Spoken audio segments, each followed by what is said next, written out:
Hello, fellow heroes. Let's go over some critical hits today. I saw this right here. I was like, man, I guess there is a time when teabagging isn't considered a punishment. Dude, I was like, isn't working? We back? Uh-oh. Let me make sure we're back. Let me make sure everything's coming back in order. We back? Oh wow, it really did that to me, huh? Restream really tried to screw me over like that, huh? Hold on, let me fix something.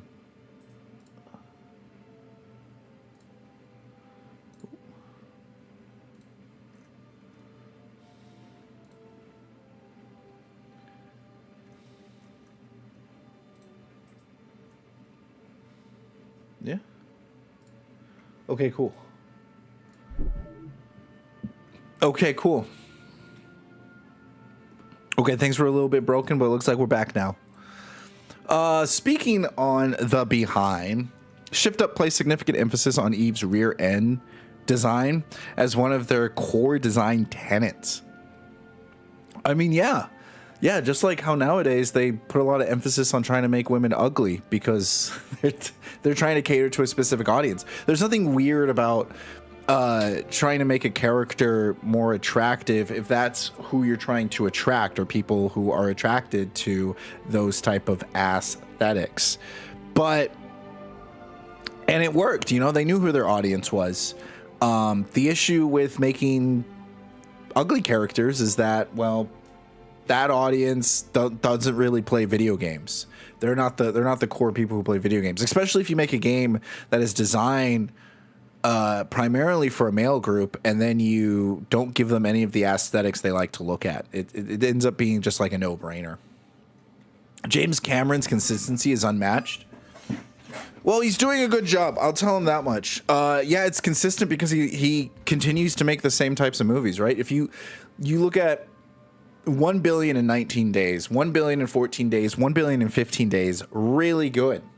Really good. And it's because he's consistently making the same movies. You look at Marvel movies from back when Iron Man first came out, and then you look at Iron Heart. Those are two completely different mediums made for completely different audience members. The people who liked Iron Man are not going to like Iron Heart. And that's how you're going to stay consistent. Siberian, what's up? Oi, oi. Welcome, man. Welcome. Good to see you here. Speaking of Siberian, we actually got some information from him today. 007 First Light has been delayed.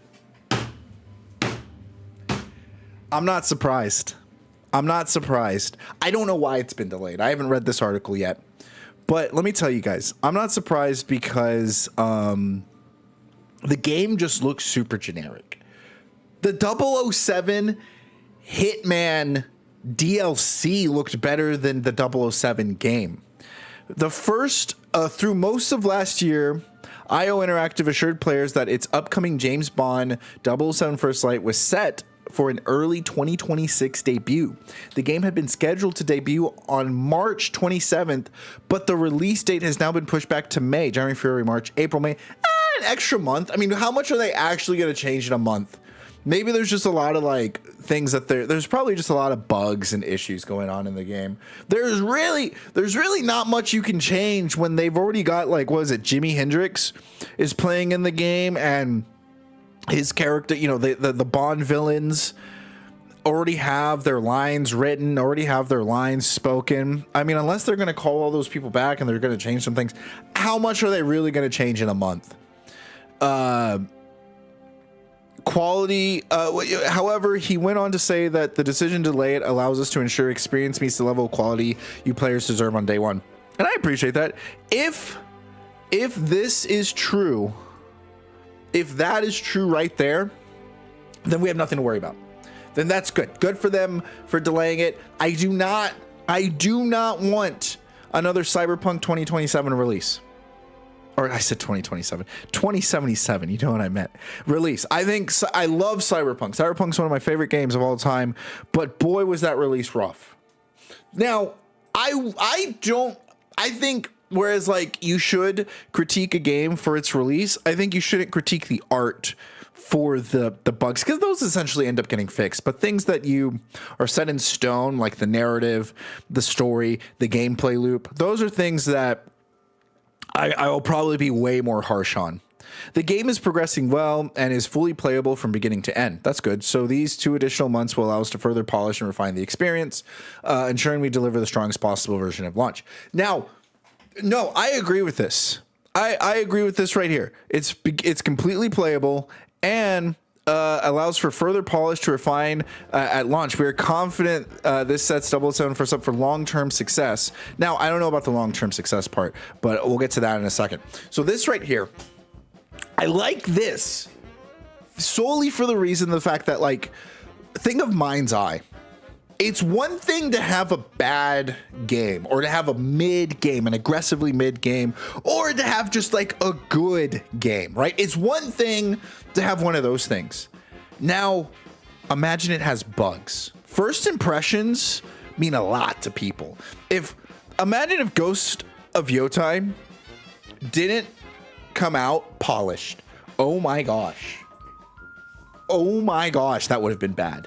That would have been so freaking bad. Like, Ghost of Yotai not coming out polished would have been like, holy crap. It would have been like flies on honey. They would have swarmed all over it talking about the bugs and everything else. If your game at the very least comes out as a finished product, all the more power to you. Now, we are confident this sets for long-term success. Yeah, in terms of first impressions, I would agree. And we sincerely appreciate the patience and continued support we've received even in the announcement of the game. November 25th, GTA 6 delay, which we think was a good thing for 007 First Light Industry. The new game features Patrick Gibson. And while, like, I think, like, delays piss people off, if in this situation, in terms of delays, all's well that ends well. That's kind of what it comes out to. First Light 007 spec. So I don't know anything about this. Hopefully my PC can handle it. Let's go back over here.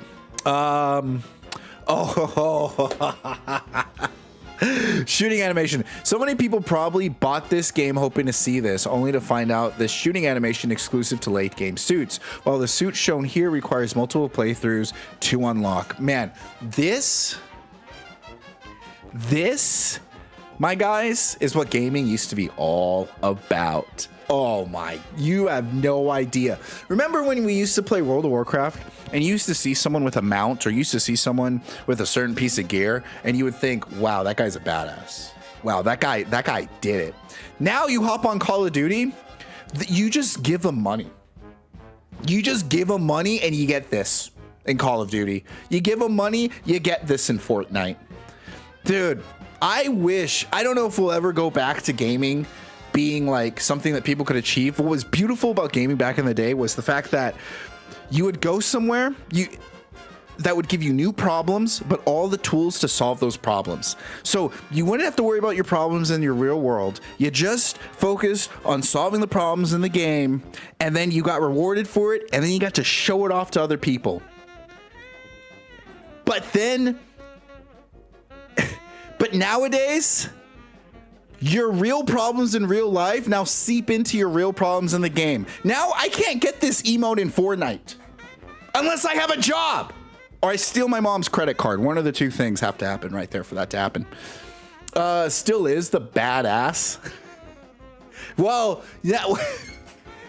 Yeah, he's a badass because he makes $150,000 a year while I make $30,000 a year, and I can't afford to buy the badass skin.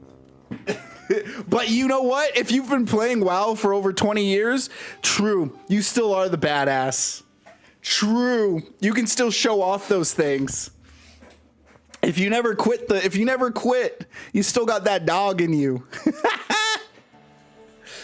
Okay, what's this right here? Okay, so this animation is ridiculous. My jaw on the floor. Let's see. Holy moly, that's loud. Sorry. Wow. This was done by a fan? Oh my gosh. Dude, One Punch Man Season 3 is still taking L's. I heard they're doing a part 2 to Season 3. This was only part 1. They only wanted to... Wow. 1,000,000 times better? Dude, no shot. I'm like, it just keeps going. What is... I heard like one of the worst things in season 3 was that like Genos was talking to someone walking upstairs and they didn't even want to show him going up the stairs talking to someone. They just zoomed out and showed the building.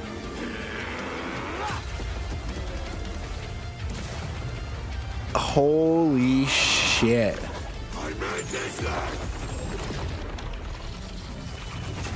You know what? It's funny because like they're not even putting any details on the face or anything. In the last episode, I could count the frames on one hand. God, that's so bad. That's so bad, dude.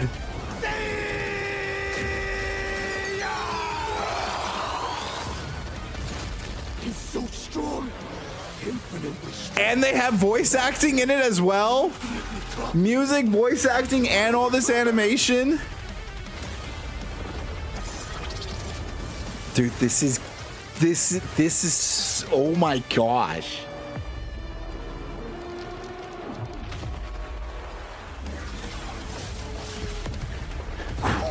You know what I'm realizing? They blew up a plant. Oh my, that was insane. That was insanely better than anything season 3 had to offer. Holy moly. Y'all think they gonna animate Saitama naked in the anime? They'll probably just darken out his private parts. Why are we talking about why did we get this huge, giant, awesome animation and people are talking about if Saitama's gonna be naked? A fan can produce better animation than a multi-million-dollar corporation. And at some point you gotta ask yourself, who are you giving your money to?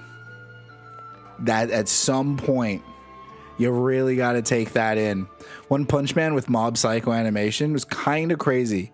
I think I got a massive spoiler, but totally worth it. Me too. I think I was very much spoiled by like what was going on in the series. That to me felt like that was like Goro or something like that, but it was worth it. I literally, you want to know what's bad? I think I've said this before. Watching season 3 of One Punch Man made me go read the manga. The frames were so slow in season 3, I'd rather just go read a picture book. I'd rather just go read the manga because I was like, this isn't worth my time. Okay, let's see what's going on here. Yelena Beloved proving she's Marvel's best character in just 1 minute and 25 seconds. Oh yeah, this was cute. I'm in the hair and you do like a fighting pose. Yeah. Yeah. That she said some cute stuff. Total poser. I'm not a poser. I remember laughing at that scene. I remember chuckling at that scene. I remember thinking this scene was cute. So here's the thing about this is kind of what I was saying earlier, is that when you compare Marvel to what it was 10, 15 years ago, and then you compare it to how it is today, like all these, imagine if someone made a compilation of all the best scenes of Tony Stark. Imagine if someone made a compilation of all the best scenes of Captain America. Now, compare that to all the best scenes of Yelena. What is the sole difference between these scenes and all those scenes that you're probably imagining? One, you understand the character. You see the issues and struggles they go through. This one, she's just super relatable. She comes off as someone that's from the same generation as me or a younger generation. She just comes off as super relatable, quirky, and that's fun, and it's cool. But who is she? What does she stand for? Right? We all remember that scene when Captain America jumps out of the plane and he's like, ma'am, because she's like, oh, don't go fight him. Don't go fight Thor. He's literally the god of thunder. He's a Norse god. And Captain America's like, ma'am, last I checked, there was only one god. And he jumps out of the plane like a freaking boss, dude. He didn't care if you related to him or not. That man fought in World War II. That was a man that punched Nazis. All right. He's going to go punch anyone that goes against America, even if that is a Norse god. Same thing with all the best parts of Iron Man. Even in his funny moments, they're moments that describe who he is as a character. I like Yelena. I like all these parts. I think I relate to her because there are women in my life that act like her. There are women in my life that want to act like her. But I couldn't tell you anything about her. I could not tell you anything about her other than the fact that she was sad when her sister got blipped. Her sister didn't get blipped. Her sister got killed. Her sister, that's right. Her sister got destroyed. Yelena's scene is 25 minutes long. Tony's clip is 30 seconds. Exactly. And yet 30 seconds has more of an impact. Isn't that interesting? The permadeath, though, for real, bro. Widow ended up there. You know what's crazy? How many characters are permadeath in comic books? There's Ben. Is it Ben Riley or Ben Parker? I realize I don't know what Uncle Ben's last name is. And then there's, I guess, wait. Yeah, I don't know what Uncle Ben's last name is. And then there was Gwen. And then there's Bruce Wayne's parents. And then there's, who else is permadeath in comic books?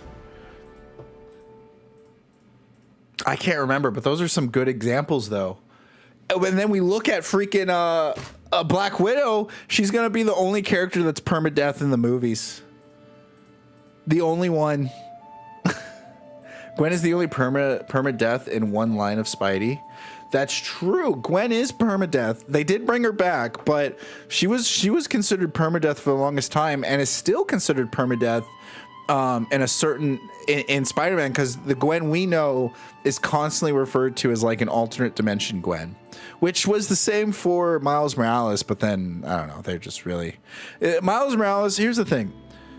Miles Morales came out during a time in comic books that was probably one of the worst times. It came out after the 2010 area, when they were trying to make characters super relatable, and they thought that, oh, if they were the same race, as long as they're the same race as you're going to be super relatable.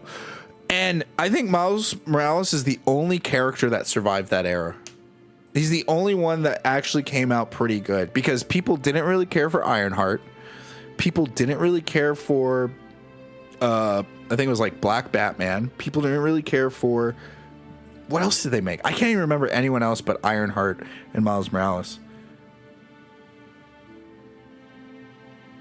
Well, that goes to show how bad that era was, because I don't even remember any of the other characters. I guess they made, I shouldn't say that, because didn't Miss Marvel, Kamala Khan, she survived. But I didn't really care to read about her. But Kamala Khan technically survived that era. People really like her. Red Hulk got shit on. Yeah, nobody liked Red Hulk. Wasn't he like Asian? That's right. I forgot all about Red Hulk. See, I'm going off of memory. Maybe we can look it up. Nah, I'm not gonna look it up. Why dig up old bones? But relatability is just not enough. Relatability is temporary success.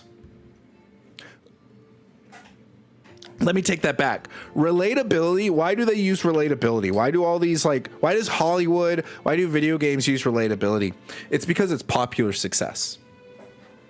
Why has Call of Duty stood the test of time? Because Call of Duty relates to how a lot of guys just inherently feel. Call of Duty is just dudes going to war, being bros, shooting, and just out being super competitive against other dudes.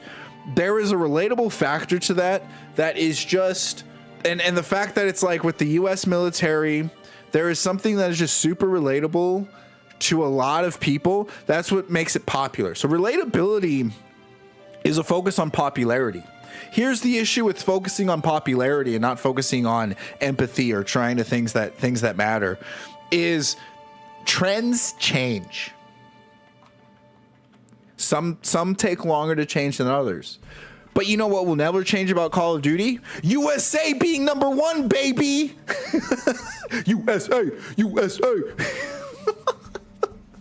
I would. Let's move on. Oh, speaking of Call of Duty, man, that's exactly what Call of Duty means. This is what Call of Duty used to be. USA, USA. Look at this, terrorism. Look at this, Russian roulette with the Black Ops. Look at this, sneaking right under enemy lines in a ghillie suit. Gosh, what is it now? Unicorn farts. Unicorn puke. God, I remember when I used to play Call of Duty. Who remembers when they used to play Call of Duty, huh? Who remembers that, bro? Dude, I remember all these scenes, man. And he pulls out the gun. Yup. Boom. And you're just like, what is happening? What the fuck? Bro, I will never, ever forget this ending. I will tell you something. I played this as a kid. I didn't understand what was happening in Call of Duty. I didn't understand what was going on. But this guy pulled out a gun and shot me became a core memory to my life. Gosh.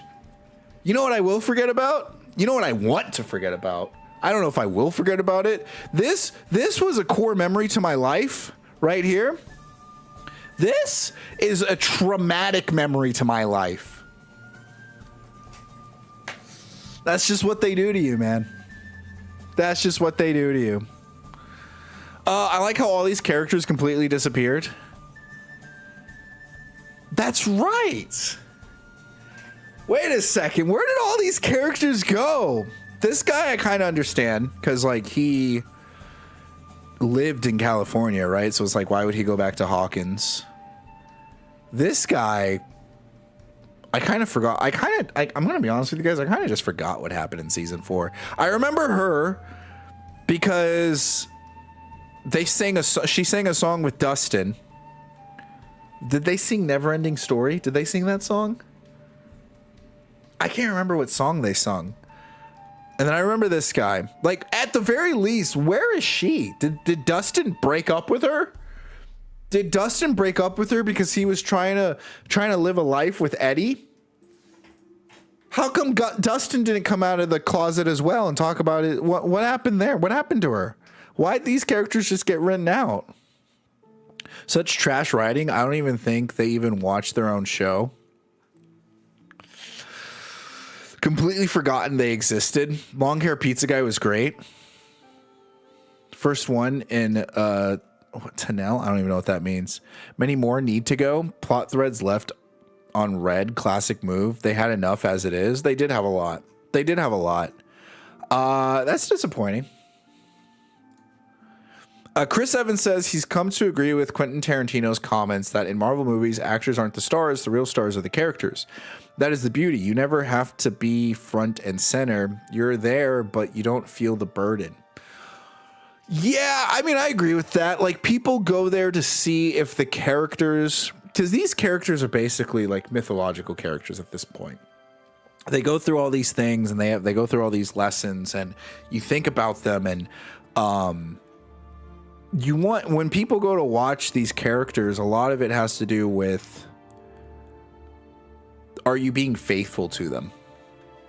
And if the actor isn't being faithful to the character, then I think people just don't like it or don't fit it. But if the actor, like, a lot of people start to associate the actor with the character, like with Robert Downey Jr. or Chris Pratt with Star-Lord. So then you'll see the comic books start to change. So it really, and this is going to sound really, really bad, because I agree with Quentin Tarantino and I agree with Chris Evans here.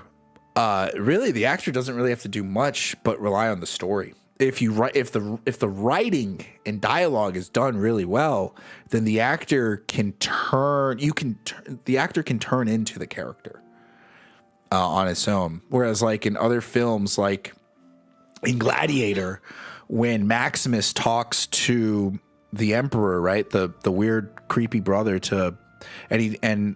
I think I remember the actor of Maximus was saying, like, you know, these lines suck. This dialogue sucks, but I'm going to make them good. And he did, you know, he pushed it. And so there's a back and forth, but I think a lot of this comes to, are you making the mythos of this character come alive? And that's what ends up being important. I just figured out that I'm watching Blacklist. The main actress took 14 episodes to get good. Fuck, dude, that fucking sucks.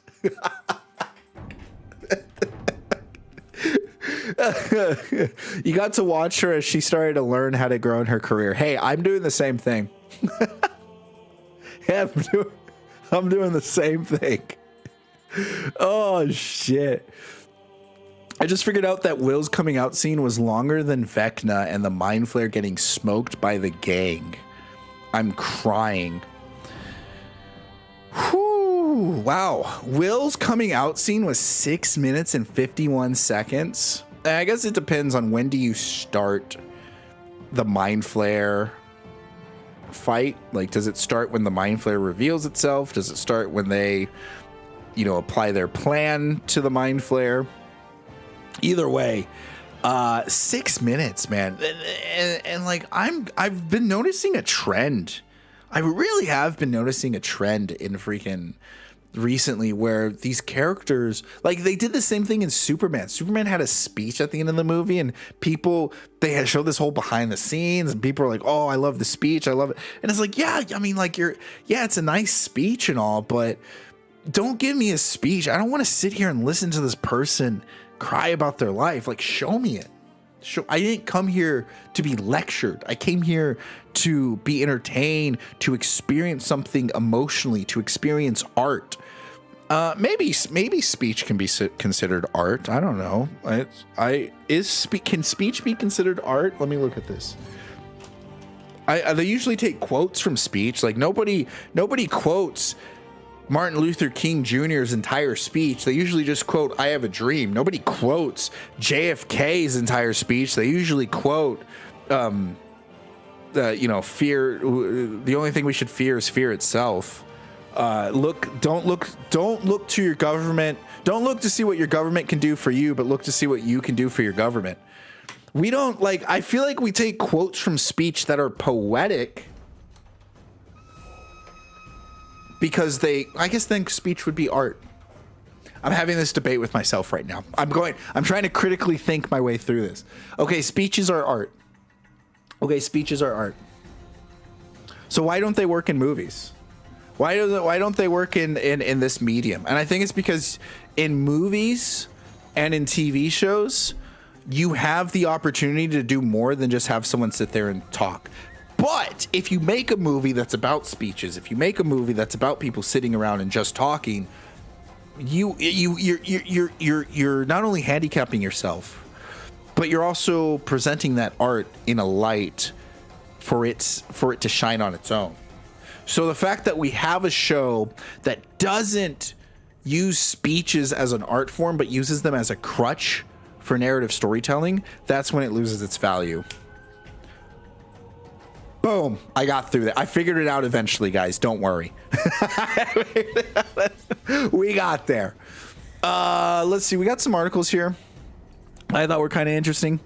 I'm not waiting 5 years for everyone to realize Outer Worlds 2 is another Obsidian classic. I'm giving it its flowers now. I just saw the headline of this and it made me pull up this article. I'm going to be honest with you guys. I don't know what's in this article. I am so curious as to why Obsidian 2 is going to deserve some flowers. Obsidian 2. Outer Worlds 2 is going to deserve some flowers. God, please, please. Oh my gosh, please say something else. Outer Worlds 2 is not the best RPG of 2025. That's Kingdom Come Deliverance 2. Thank you. Thank you. At least somebody recognizes it. Depending on who you ask, it may not even be Obsidian's best game of the year. Wow, these are really turning into participation flowers, aren't they? These are really these quickly are turning into participation flowers. I think it was granted to and almost couldn't choose between it and Avowed, and speaks out in the studio's deep bench and category that in a year Obsidian launched 2 games. Yeah. Obsidian games rarely seem to get the praise they're due at launch. Dude, I'm so sick of this. This is like the third article that we've read.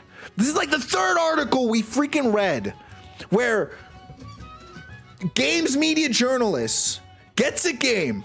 Here's the problem. Here's the issue. I'm going to spell it out for everyone, okay? The reason games media journalists continue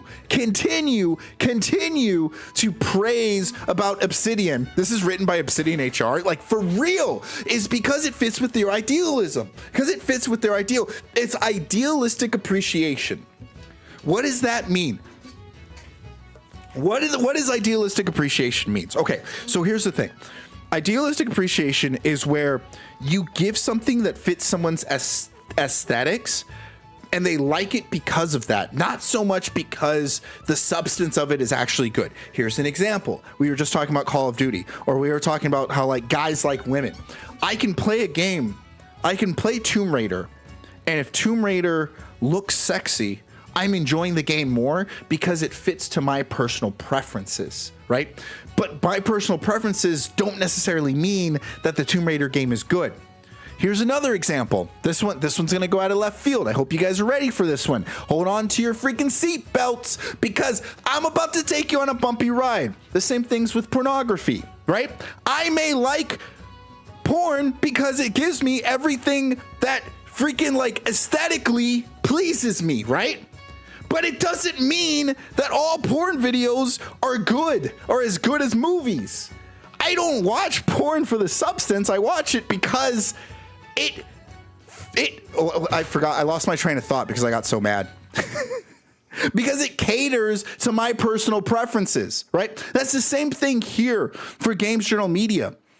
Games like Obsidian, games that are super woke, that's their porn. It doesn't matter if the substance is good. All that matters is that they got a girl with like a big ass and a slim hourglass body. That's what it is for them.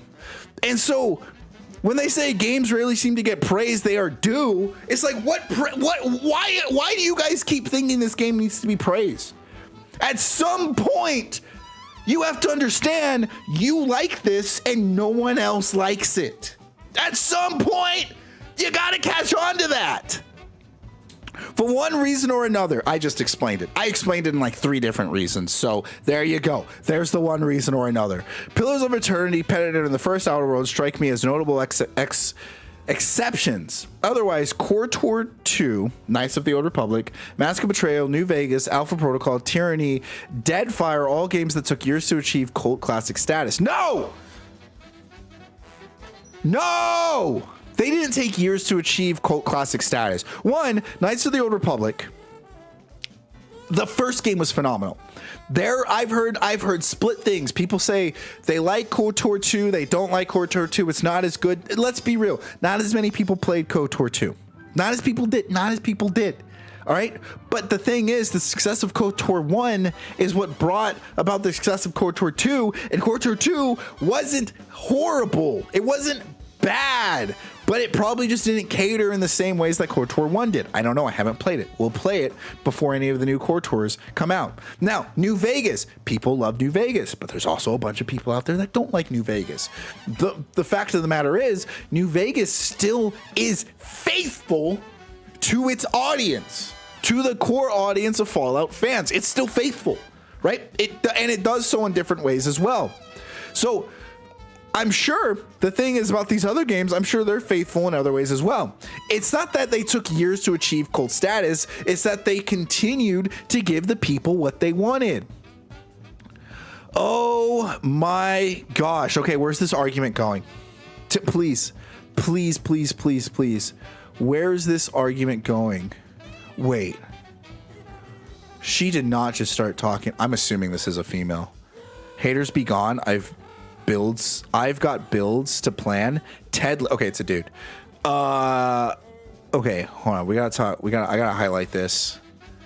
So then Deadfire New Vegas launched in shadows of more immediately looted RPGs. Divinity Original Sin 2, which was beautiful, Mass Effect 2, respectively, and distinctively recall reviewers commenting, discounting them for favors of those that polished or mechanically innovated competitors. Okay. So you're saying nobody recognized New Vegas because Mass Effect 2 came out in original and Divinity Original Sins 2 came out as well? Are you kidding me right now? That's like saying, oh, Hollow Knight Silksong won't get recognition for another couple of years because Expedition 33 came out this year. That's some bullshit. Everyone knows Hollow Knight Silksong is a great game. Matter of fact, Hollow Knight Silksong won Game of the Year for Steam, if I'm not mistaken. Like it was like Player's Choice. Everyone on Steam voted for Hollow Knight Silksong to win. So for you to go and say, oh well, another game came out, and because that other game came out, my game, that's just an excuse. You're gonna tell me you're literally saying Kingdom Come Deliverance 2 is a better game, and Kingdom Come Deliverance 2 got why your logic is contradicting itself already, because Expedition 33 came out the same year as Kingdom Come Deliverance 2. So wouldn't you say, why didn't you bring up Expedition 33 being a good RPG? Why'd you bring up Kingdom Come Deliverance 2? Huh? What? Oh, dude, what a bunch of fucking, like, you can't even make a good argument. You just say things in order, and you think like people are just going to eat up the words that you say. And that's the issue when people don't critically think, is that they don't question the stuff that they're reading or consuming.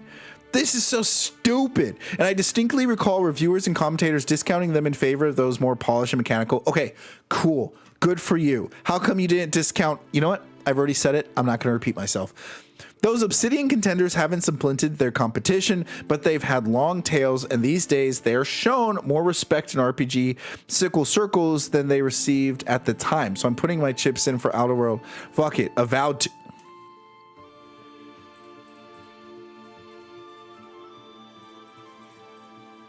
Oh, Lord. Oh, Mother of God. Please give me the strength to get through this person's very biased and uneducated, uncritical thought, very preferential treatment review. How dare they? Oh, how find the strength, help me find the strength to lead the sheeple into the right direction and not be cast off into the wolf, not be eaten by the gullets of those that call themselves hunters. My gosh, they want you, they think every one of you guys are pigs right now. I can't believe it. Let's hear it. Let's hear it. Let me hear it. Oh, dude, this is all. I might make a whole video off of this person right here.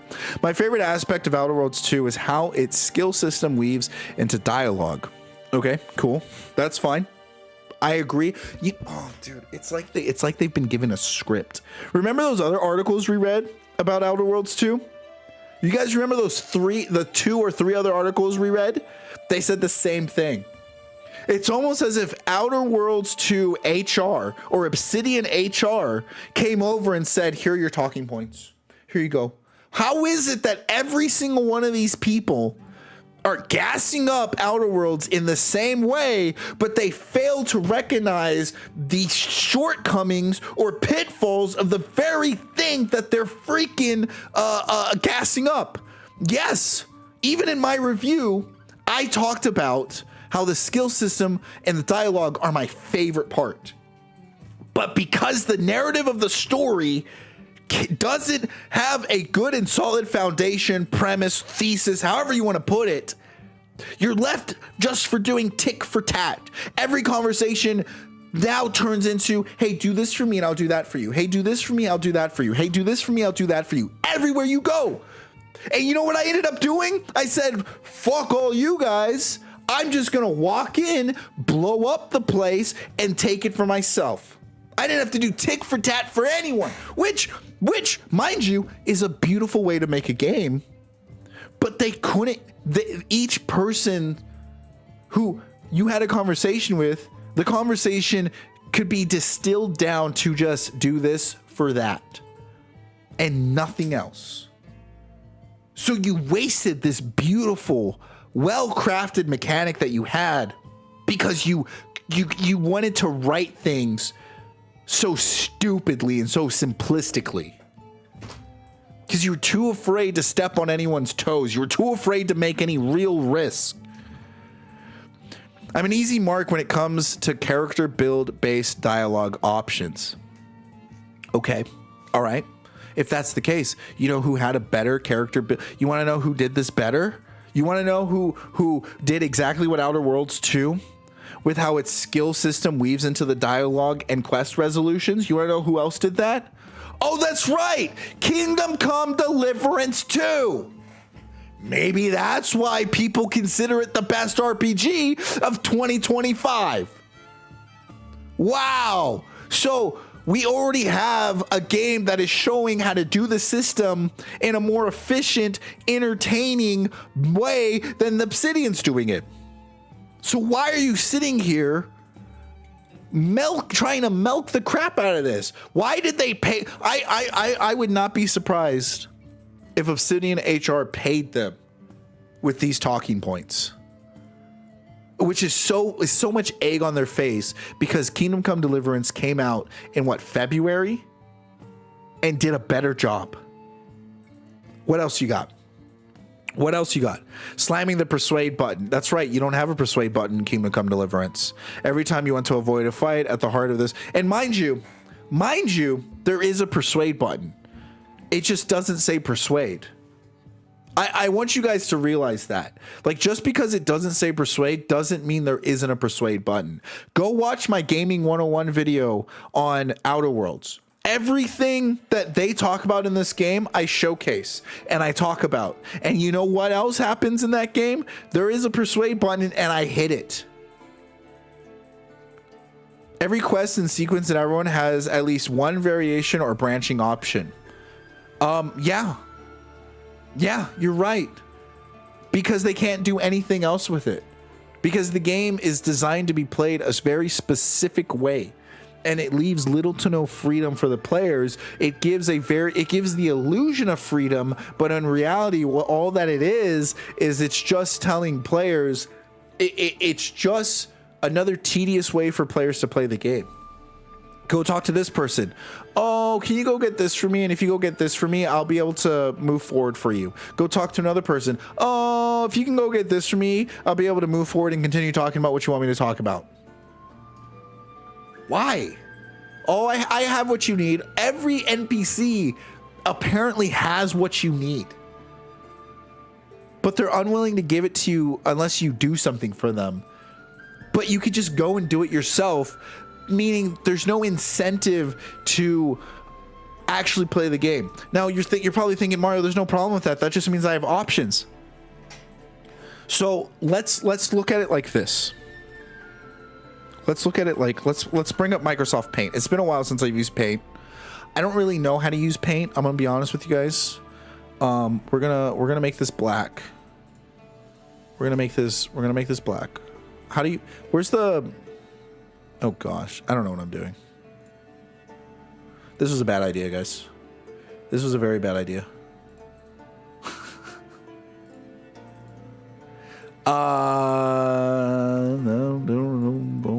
Boom. All right, we're just gonna do this.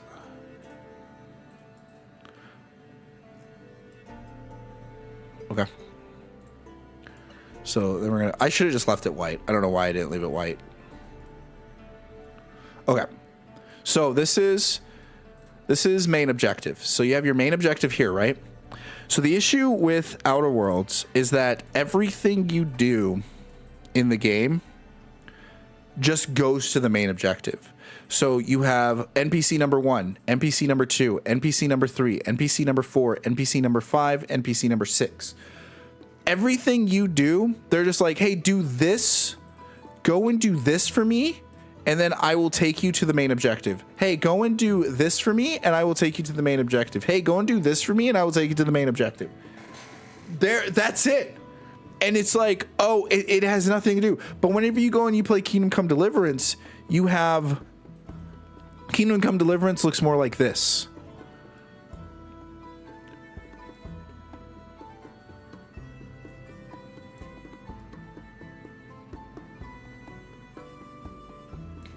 So then you have option 1, option 2.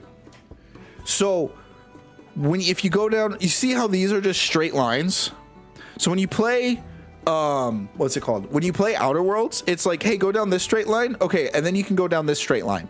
And like all these straight lines right here are the same, but all these lines are different. But they don't care about that. What Kingdom Come does is they say, hey, if you pick option 1, you're going down this path. If you pick option 2, you're going down this path, and you're going to have a completely different experience than someone who picked option 1. They may similar, you're heading to the direction, and you're both going to eventually get to that same goal, but your paths are going to be different. Obsidian doesn't give a fuck about your experience. They said, hey, we're going to give you the illusion that there are different paths, but in reality, all you're doing is we're going to take you away from your main goal, and then we're going to let you go to the main goal and experience the main goal. Whereas Kingdom Come Deliverance 2, they say, we're not going to take you away from your main goal. You're going to feel like you're making progress to your goal as you move towards it. That's the difference. That's what's good. That's what's bad. And so that's why I don't like this whole thing of like, oh yeah, you get to pick different, every encounter, at least every quest sequence in Outer Worlds 2, at least one variation or branching option based on how you built your character. That's not necessary. It's true, but it's the illusion of difference. It's not that much of a difference other than like maybe you get a dialogue change. Maybe you get a different colorful animation. But outside of that, you know what you're doing? The same damn thing. The same damn thing. I said is the dialogue and the resolutions. So, what else you got? I'm replaying Fallout New Vegas at the time of writing. I've already maxed out almost every skill with a ton of game left. That's a fun power fantasy in its own right. And the Outer Worlds 2 goes in the opposite direction. You can comfortably invest and get close to maxing out 4 out of the 12 skills in a single character. 5 of them carefully optimize your build. Fuck this fucking person. This is a personal preference. This doesn't mean the game's actually good. In both cases, either way, I've already maxed out I'm replaying Fallout at the time of writing, and I've already maxed out almost every skill and a ton of game left to play. Like, I'm sorry, but that means you did a shit ton of stuff in Fallout. We all know that. That's a power fantasy in its own right. Goes in the opposite direction. You can comfortably invest in and get close to maxing out 4 of the 5 skills in a single character, but carefully optimizing your build, which means there's more consequences when it comes to putting in your skills. But like, who cares? Who cares? That just means you spend a lot of time doing pointless. That means you have a lot of fun doing a lot of just side activities, pointless crap in the game. There's nothing wrong with that.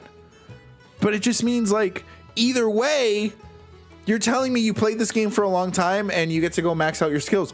Here's the thing. Here's the difference. You don't have a choice in Outer Worlds 2. You don't have to put in, if you don't like the power fantasy of New Vegas, don't put the points in. Take the points out. You get to choose the difficulty. Would you look at that? Oh my God. That's crazy. Player choice will always win. Player choice will always be the better option. I'm sorry. It will. There's no way you can tell me that player choice won't be the better option. That's a lie. Unless it comes to microtransactions, then players are just fucking stupid. You shouldn't choose microtransactions over in-game rewards. The last does a great job at delivering this feeling. Your character build has its own unique path through the game. I agree with that. I think that's fine. I agree with that. But here's the thing. That doesn't make, so does every other RPG game. Without making you feel some kind of FOMO from all the other choices that aren't available to you. You just got done talking about how you can max out the skill points and not be, how you can max out your character and not get all the skill points. Isn't that the definition of FOMO? Of like, oh, I did this thing for that I only had limited resources of. I need to go back and do this other thing. What the fuck? Without making you feel some kind of FOMO in the choices available to you, there are a few memorable quests where I just didn't have the skill to pursue the resolution I might have preferred, but other equally interesting paths were still available to me. They're not that different. I'm gonna be like, they're really not that different. I mean, they give you options, but it just funnels you into playing in a certain type of way. When you compare this to Dishonored, which still allowed player choice. Fuck this. Why am I comparing this to Dishonored? When you compare this to fucking Kingdom Come Deliverance again, you still get a bunch of choice. It's just now you have to be more creative. And so it's leaving the player choice in your hand. Whereas what Obsidian does is they're like, oh, you chose this. You are not allowed to do anything else. We don't care. Same thing with like Elden Ring. Sure, I didn't choose to play this way, but I can still lean into it in some way or another and allow myself and challenge myself in that direction. I didn't make my person able to counter. I didn't build a character based on counters, but if I pick up a shield and I want to use a slow counter, I can still do it. Fuck, man. It's like they only like to hear themselves say something good, and they're not even trying to critically think about the own words that they're putting on paper. There are a few memorable quests. Elsewhere, locked doors and terminals can be bypassed by pickpocketing the right key. Many difficult speeches checks can be circumvented by dialogue options, unlocked by prior choices, or even information you got from talking to the right person. What game are they describing there? Whenever they read this, oh, he says elsewhere. Oh no, available to me elsewhere. Available to me, period. Elsewhere, I had a great moment. Okay, so this is other point. Okay, my point still stands. What game are they talking about? What RPG game are they talking about here? That's right. Every single one. Not one time in this article did they talk about why the Obsidian Classic and it's getting its flowers now. It's an Obsidian Classic because it's a classic piece of trash. It's a classic piece of waste your time. It's a classic piece of, we're going to charge you fucking $70 for this game and not give you an experience that our competitors are giving you. If this game was $30, it deserves its flowers. I'm okay with it. But you put a $70, $80 price tag on this game? And then you're going to tell me it's just as good as fucking Kingdom Come Deliverance? Fuck off. Fuck off. Yeah, right. My time, my money is not something to be played with. God, I have some self-respect. I had a great moment along those lines with the final boss. I managed to spoil for myself that classic talk the bad guy down option. Required to max out my speech skill, while my build was based but also restricted by one of the game's flaws. Special perk with negative trade-offs, preventing me from hitting the final level of the skill. I'd resigned myself to getting a slightly less than perfect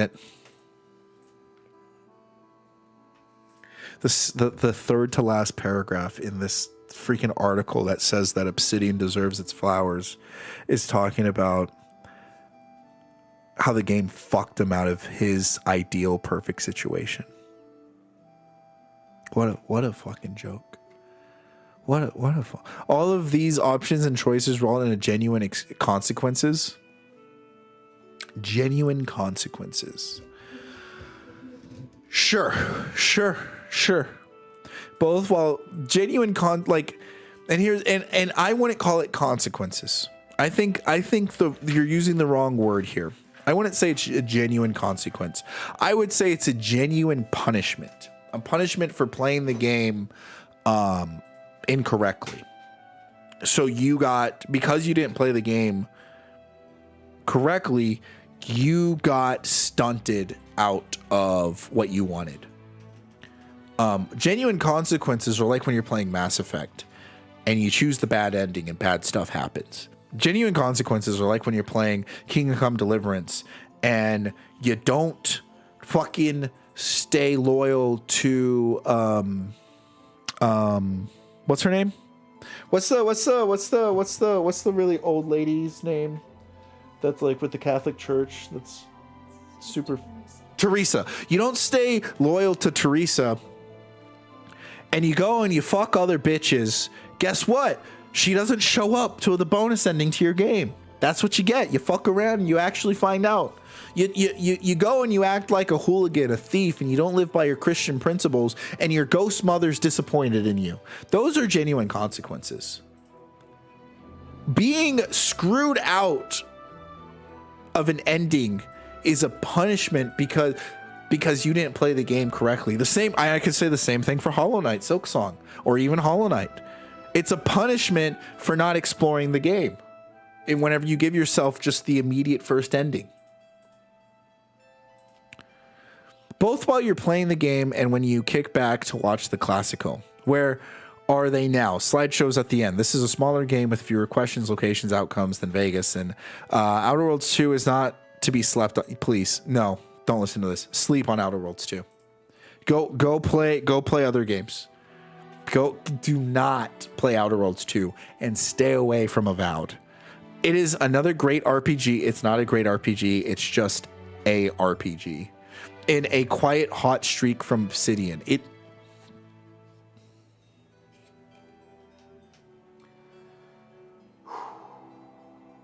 A quiet hot streak from Obsidian.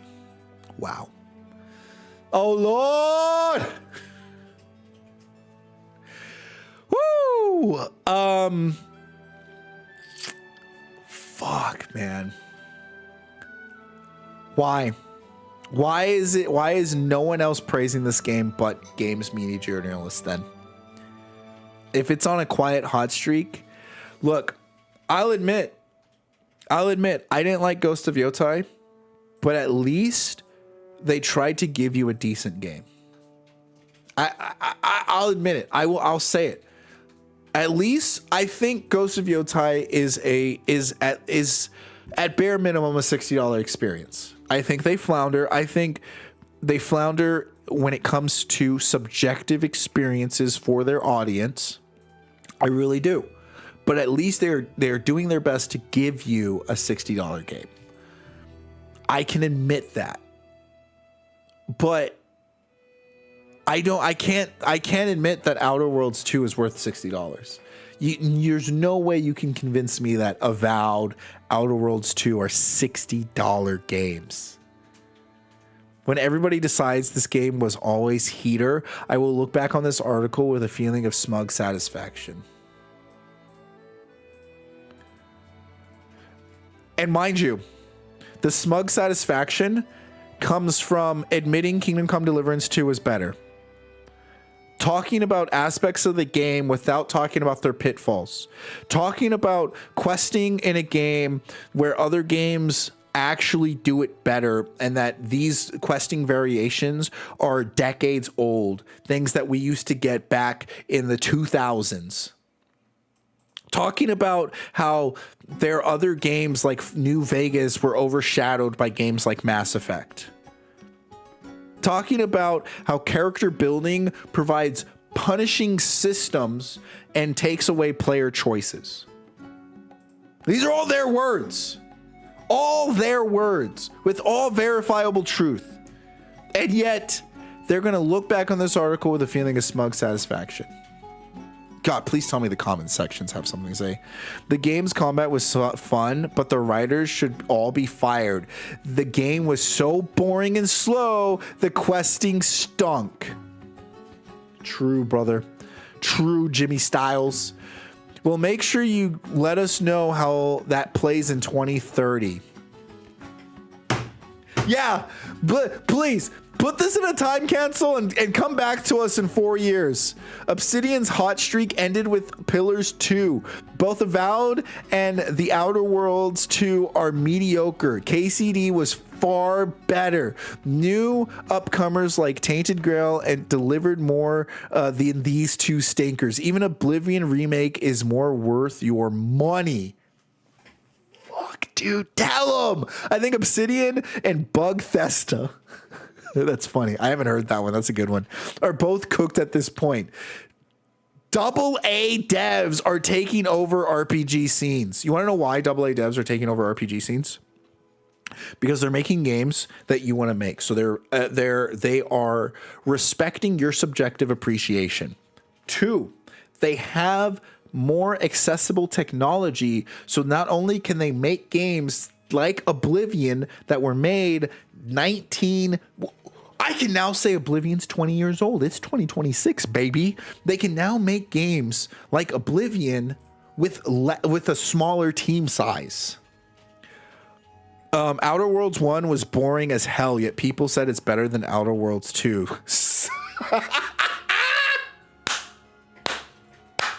That's right. That's true. That's so true. Outer Worlds 1 was a game that a lot of people didn't really like, and yet the people who liked Outer Worlds 1 say it's better than Outer Worlds 2. Holy shit, bro. Dude's getting cooked in his own comment section, man. And here's the thing. They're not doing emotional arguments. They're giving you evidence that you can go verify for yourself. But you have an authority figure here, your one and only Mario, to let you know, yeah, I've played all these games. Yeah, I can tell you firsthand, they're better. They're just better. Okay, there's some other articles I wanted to go over, but we'll probably do that tomorrow. Thank you, Ziberian, for sending me this article right here. If you guys have any articles you want to send or you want me to react to, I might react to it if I think it's worthy to look at in the Discord. Just join the Discord, put it in Nerd News. I'll look at it. I'll get to it. I promise I pay attention to that stuff. I have that stuff to notify me when you guys send stuff in there. Let's move on to Marvel Rivals.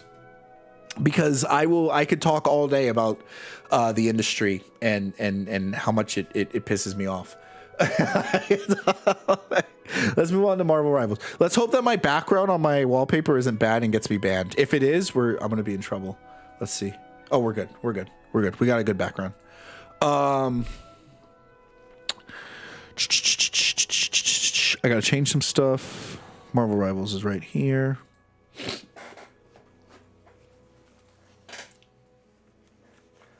Man, I've been waiting for TBC Classic to come out.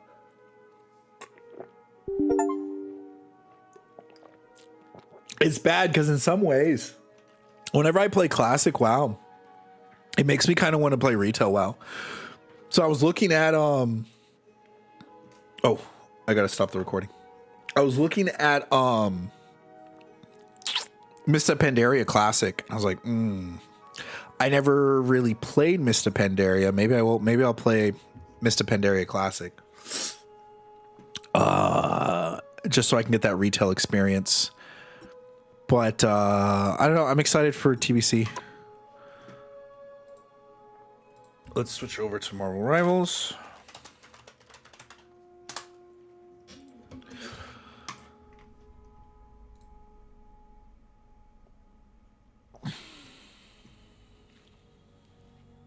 Launch the game. Launch the game. Launch the game. Launch the game. Launch the game.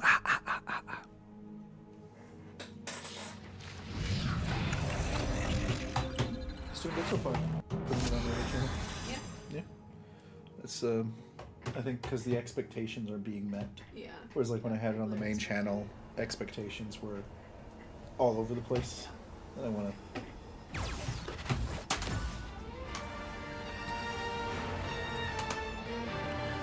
Oh, I did not mean to clip that. I meant to hit record. Okay, we're back with another episode of Ranking Under Pressure. But what has recently been, why can't I rank up? You guys know the rules. We got about an hour to try to rank up and try to make the most of the time of the situation that we have. Maybe after I beat Hollow Knight, we'll do like a 3-hour stream. See if I can force myself into another rank, or if I just get so pissed off I rage quit off a stream. That's the problem. The reason I do this stream before I do Hollow Knight is because like I will rage quit and stop streaming, but because I have to do Hollow Knight afterwards, I'm like, oh, let's not do that. Let's just grit our teeth and get through it, boys. Who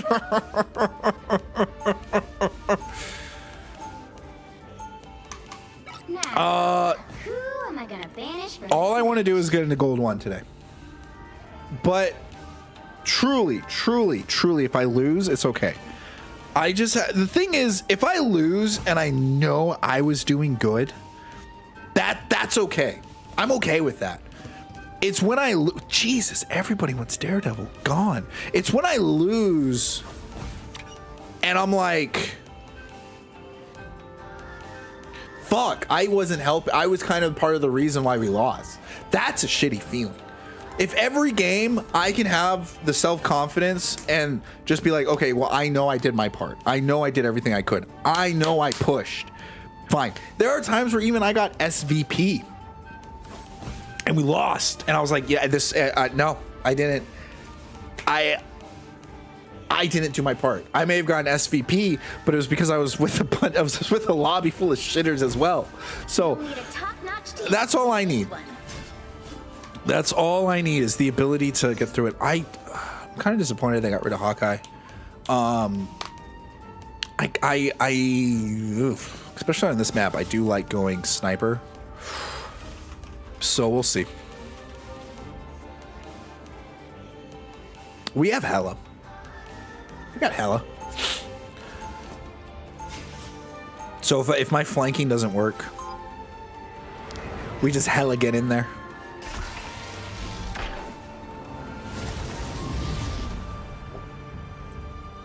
round one? Go! It appears some timelines feature a very 30 seconds before you attack. Get ready. Did I stop the music? Symbiote. I hate these flarkin' things. Flark. I hate these flarking things. Can you imagine being if I was a kid and I played this game, I would start picking up Rocket's cursing. Because I would understand that it is cursing, 4, but it's not cursing, and I would use it. I would because when I was a kid, I used to use frack a lot because I watched Battlestar Galactica as a kid. Yeah, it's my dad's fault. We used to watch a lot of sci-fi together.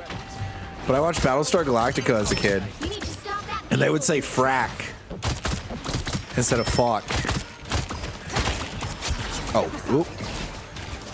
ooh, that's not a bad frontline. Wait, that's actually not a bad frontline play right there.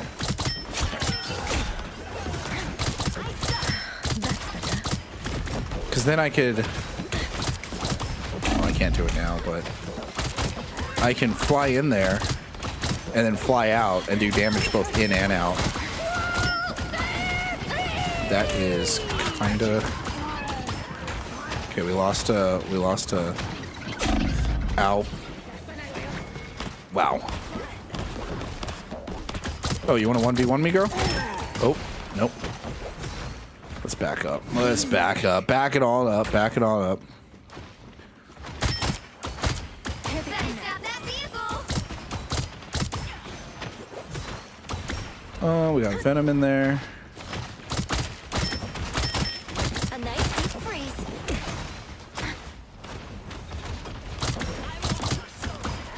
We gotta stay moving.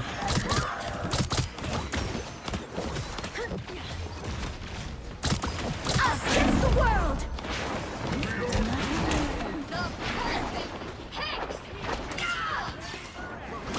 What a difference. Didn't she get got?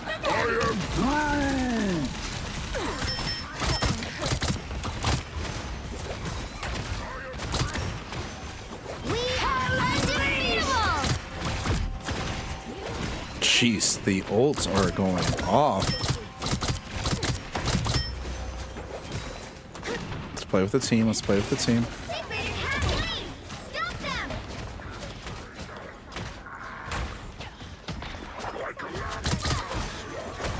Rock on, Sliders.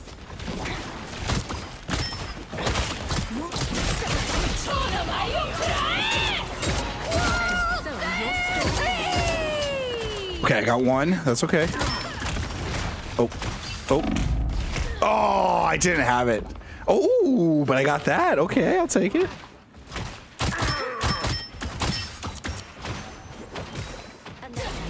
Get around here fast. Get around here fast. He stopped them in their tracks. I haven't tried my new frontline ability yet, but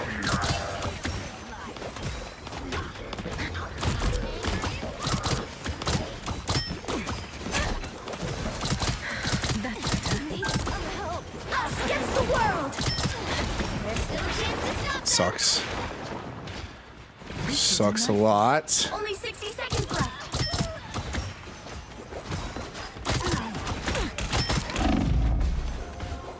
They hit a checkpoint. Now might be a good time to stop them. You're welcome. Uh-oh. Oh, I'll take it.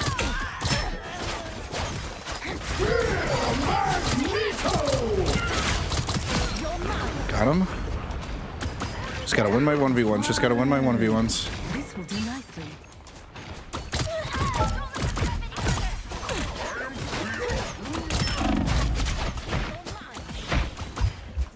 Where'd she go? Where'd she go? Ooh, we'll never know. We'll never know. We'll never know. Oh my gosh. Healing magic. Lovely. Come here and let me help.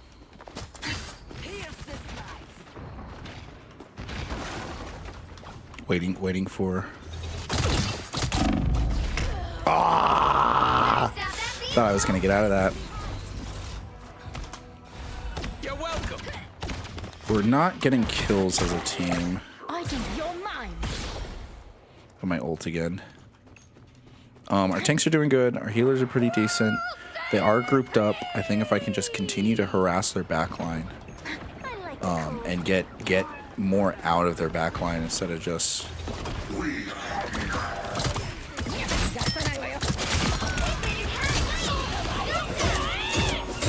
Double KO. It's okay. So ulting is the name of the game, and if I can ult a freaking healer.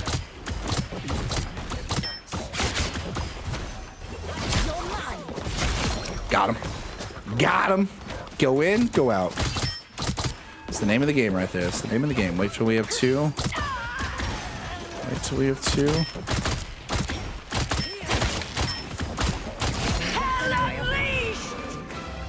I love that the tank is harassing their backline. Sayonara. Love it.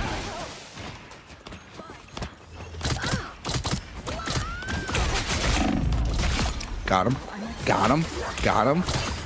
Just keep it up. We are undefeatable. That's not good. Get Only the. 60 Uh-oh. seconds left. Someone's still looking at me. There we go. Get this person. Old thing I used to do is Tracer, where you just continue harassing the people coming out of the spawn.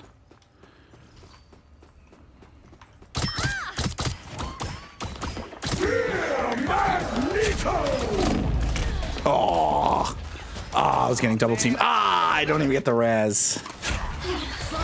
So ulting shamelessly. Do it. Hey, get the kill. Guarantee it. Reborn. The perfect Guarantee it. us against the world. Nice. Oh, fucking There's still a chance to stop. squirrels, man. What a cheap ass freaking thing. Get him. Get him. Get him. 10 seconds. Yes. Good job, Wanda. What a play. That's my teammate right there. That's my freaking teammate right there. The current score is Just 2 seconds. She popped off, bro. That's what it's like having a good DPS to back you up. which side you're on. You'll need a top-notch team to win this one. My odachi is sharp. My mind is sharper. Oh, hello. Don't do it, Mario. You don't even know. You don't even know how to play her. Don't do it. Don't do it, Mario. Don't do. Why are you thinking about it? Because they're all grouped up. They're all grouped up. I have mutant powers and a little demonic magic Fuck too. it. You're crazy. Stupid. Stupid and crazy. Here's the thing. We know the combo. We know the combo. All right.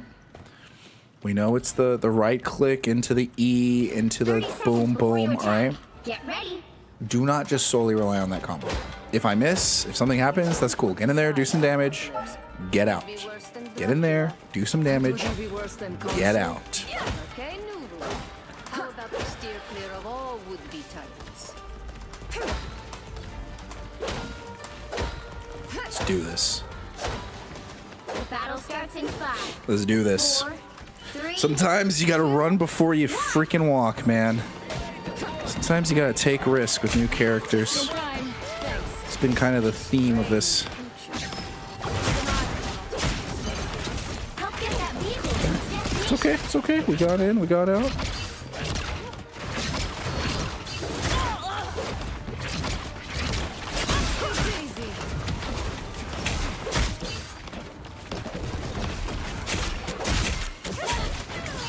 There we go. We got in, we got out. Oh, snap, Squirrel Girl. Beat the shit out of me. I don't have to stand in the front line and do this.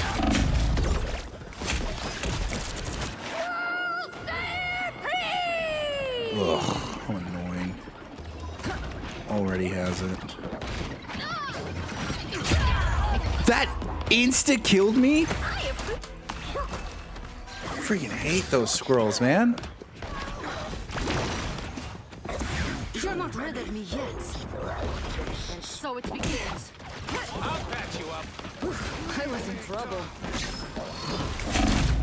Holy shit, dude. I'm getting deleted. I'm getting deleted by those freaking squirrels. Let's get back. Let's get back into Psylocke formation. Get behind her. Delete her. Let's fucking bully that squirrel girl. Dude, fuck. People usually don't let me into shrines. Got her. I don't care. I don't care. I got her. She's dead. Got her.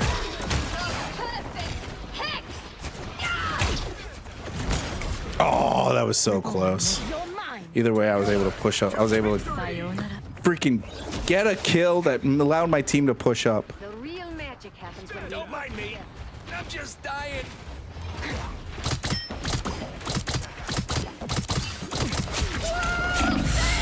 Dude, again?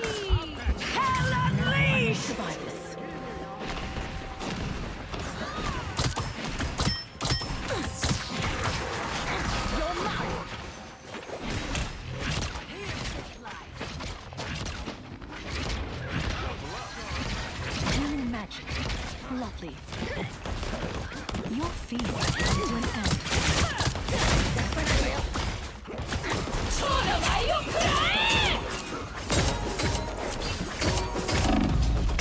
Oh, that's what I get for solo ulting. That's what I get for freaking going in there by myself like that. Against the world. I'm back. By the eye of Agamotto! Oh, that's Squirrel Girl. It's a happy Only little 60 seconds left. incident from there. Sorry, I could not see. Out of sight. Healing magic. Lovely. You're welcome. That's better.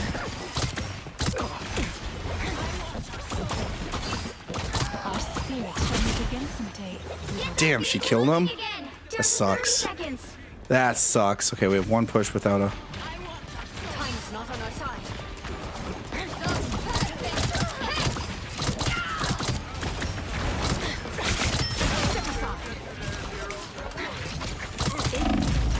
No, I should have just got out of there. I should have just got out of there. Fuck.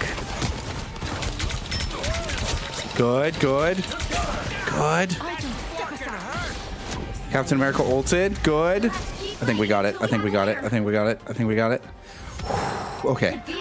Okay. I'm glad I killed the healer. I'm glad I'm able to cripple them at the very least.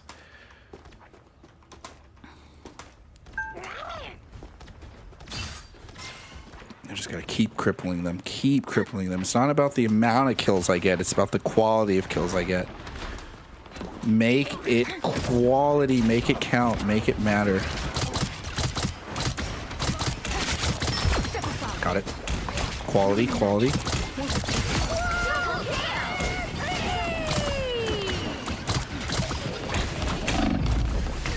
Oh my gosh. She got freaking bubbled.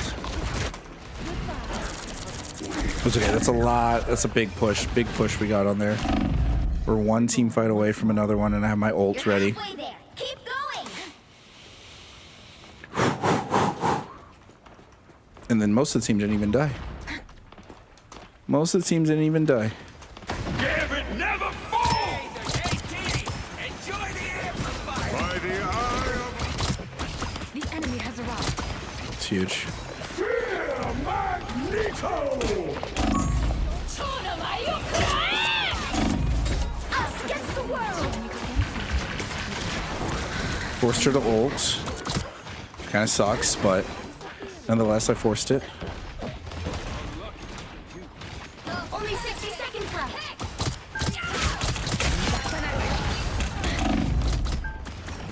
Out of sight.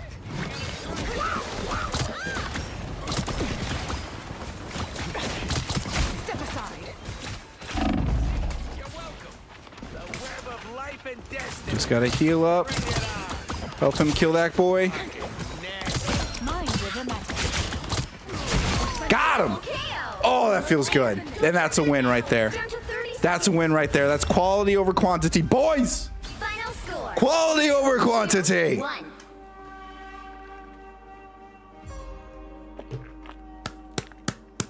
First game. Another First game. victory. Out of the way. GG, well played. GG indeed, guys.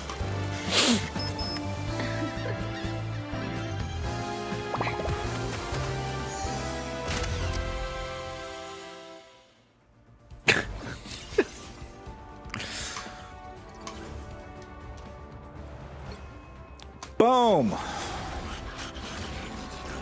Good team. Good team. I thought because they were grouped up, I could go in there and with magic and cause some chaos. And it seemed like there was something going on there. I was like, oh, I'm hitting all of them. This is group hit. I'm getting some good old AoE damage in on there. And then Squirrel Girl got me. And then she got me again. And then she got me again. And then I was like, you know what? I'm going to murderize her with everything I got now. Which hero do you think you want to be today?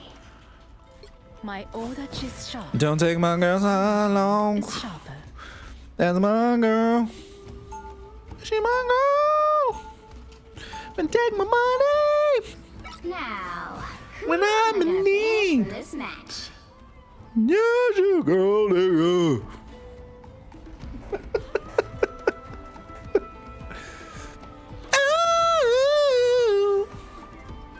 I love the vocals when you come to T'Challa.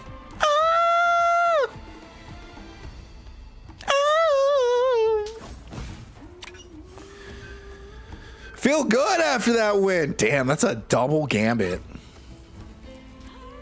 They really took a gambit on that one, didn't they? Daredevil. If Daredevil doesn't get banned this game, we might play him. I don't know how to play him. We might play him. Oh, it's a 50-50. Anyone's game.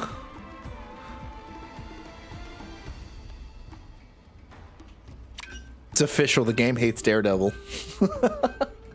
It's official. You'll need a top-notch team to win this one. Help the statue. Ooh, I was gonna say I could play Hela, but someone's already hovering over Hela. Hela would be great because when she gets a kill, she creates a squid, huh? I'm not.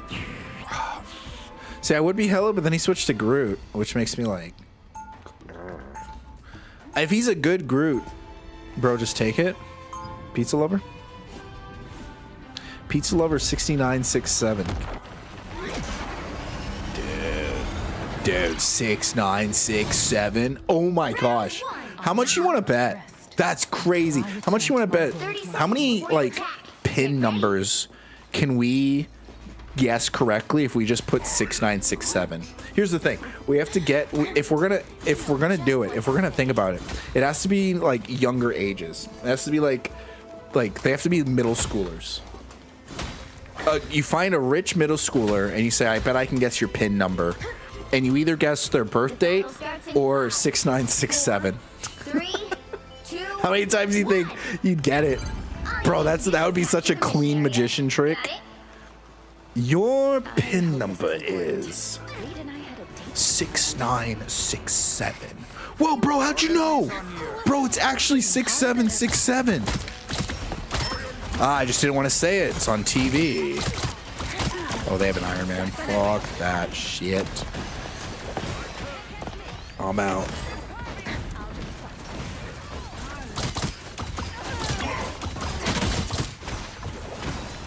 Almost got him. Nice work. What am I? Invisible? Nice. Oh! Groot got him! I feel like he stole my kill. That was a nice little take.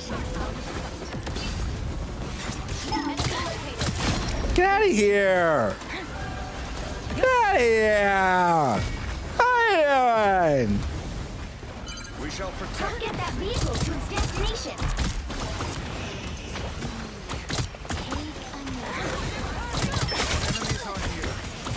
Oh, I should have.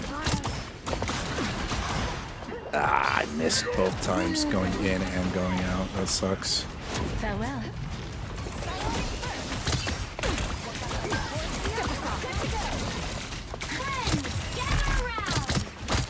Us against the world.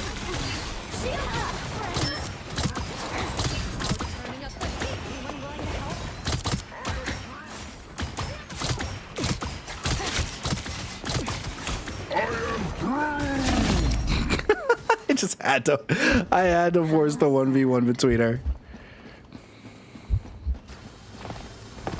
I'm gonna die if I go through here. Step aside.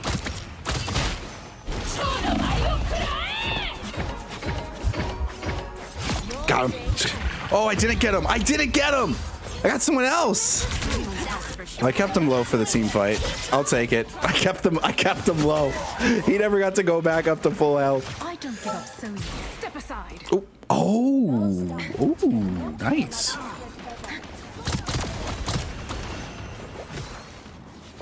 Almost there. Don't turn back now.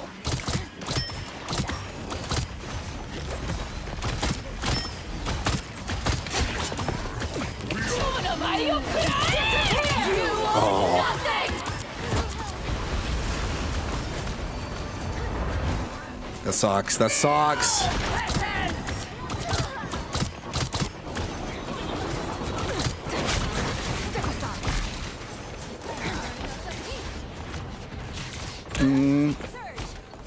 Sayonara.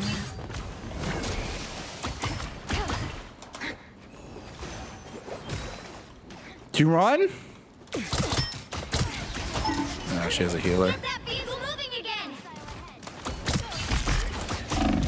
Oh, I couldn't ever. I thought I was safe. I thought I was gonna get healed. T'Challa awaits us. I don't give up. Step aside. Let's see. We could do a long flank. I just have to go after a healer, and I'll get my breaking dash back. Life energy. Oh, that's one healer dead. So I can go after a DPS.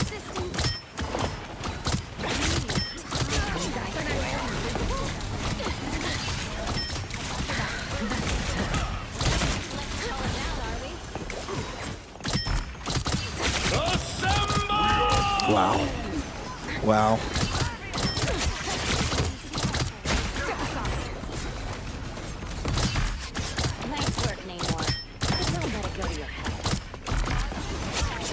There we go. Enemies are Let me take the point. Shanti foresaw this.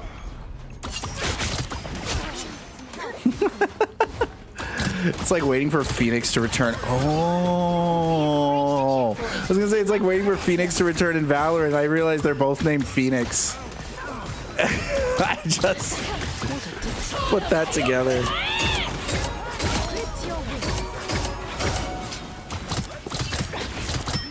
This place is worth a good look.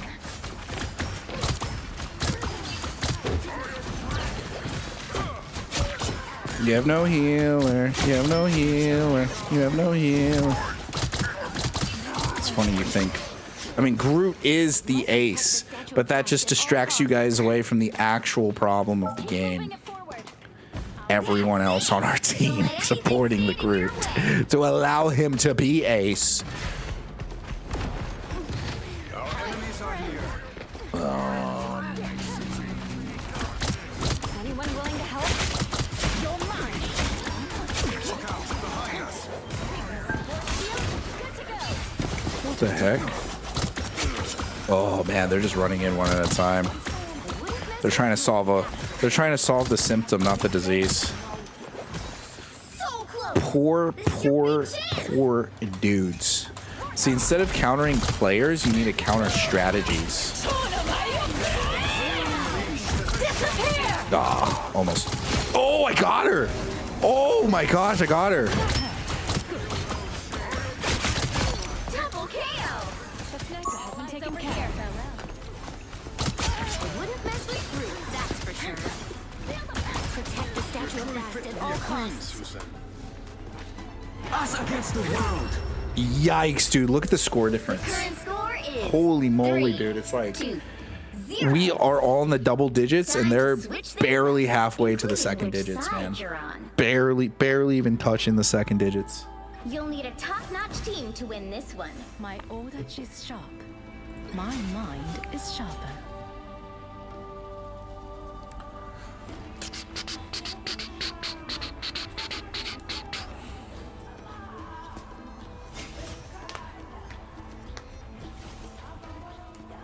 Kind of just dawned on me myself too, like counter strategies, not plays. Counter strategies, not plays. So when they have a group strategy, that's usually when I fail. How do you counter a group strategy? Hit them with them AoEs. Hit them.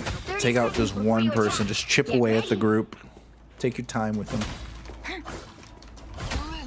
Or hit them with them AoEs. Play characters that play AoEs. Force the group to separate. Or weaken the group's integral structure to then allow your other teammates to go in and put in that work. The battle starts in 5, 4, 3, 2, 1. You have to stop them from securing the mission area. Here they come now. That was Venom, right? I will get even. That was Venom. Venom. Holy moly. A little too close for comfort for me. Let's see, almost got that. Oh. Whoop. Let's go get heals.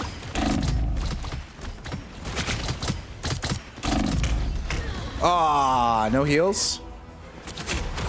That sucks. Like, I know I got bursted down, but I thought I would, like, not stay at half health for as long as I did. They would leave me darkness.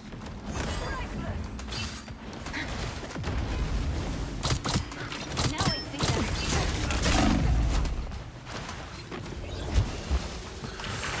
Ooh. Now I might survive. a little help, please. I am ready to put on a show. Sucks. I don't have it. I'm not gonna be able to jump out. Oh. He's not gonna give me the option to jump out. Nice. They have one tank. This is the group tactics you were talking about earlier. I was talking about earlier. So I just gotta chip away at the group best I can. Oh, I'm by myself. He just 1v1 me and beat me.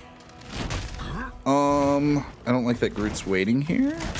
That's giving them so much space to play up, but take the most out of it. That also gives me a place to flank them. Oh, good.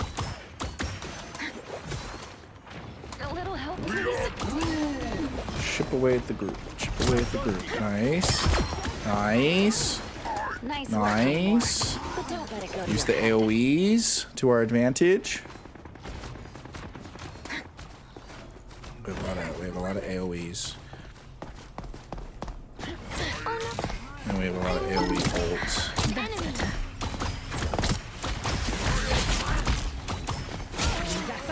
So when I ult them, it'd be less about getting a single target kill and more about like chipping them up, dispersing them, making sure I specifically ult them with the teams around. Judge, jury, executioner! Shields up! Wouldn't mess with you. Stop them in their tracks! Nice! Nice! Keeping it together, making it happen, everybody. All right, now this is where I want to hit the majority of where the group is fighting. Wait for this Venom to go. And then hit it. I am ready to put on a show! It's fine, it's fine. It sucks. But I did force 2 ults out of them. And dangerous! I need assistance.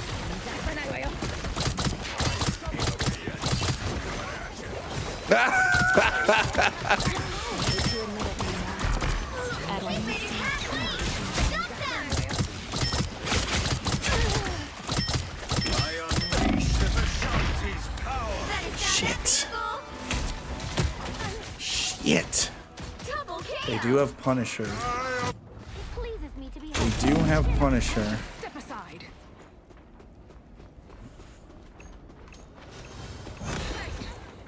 Nice. We held off. We held off. Chip away. Patience. Patience. Focus on the chip. Focus on the chip. Don't get in your head about it. Focus on the chip. If I hadn't ulted there, I wouldn't have been able to force so many ults on them. He stopped them in their tracks. I'm wounded. Who will help?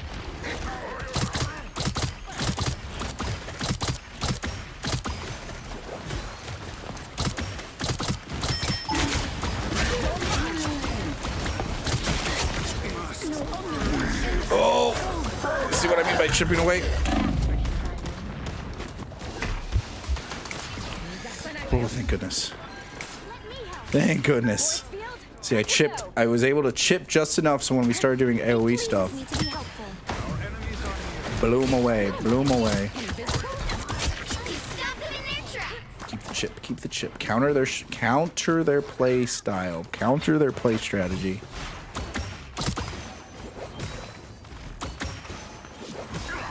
Only 60 seconds left. Step aside. See how they're waiting to group up? I gotta counter that play strategy. So don't ult them now. Ult them when the group's up. The group feels like they're at their strongest. Your day ends. Armed Chip away at the group. dangerous! Again! Down to 30 seconds. Again! Step aside. Out of sight. Chip away at the group. Just chip away at them. Healing magic. They're moving up. They're moving up.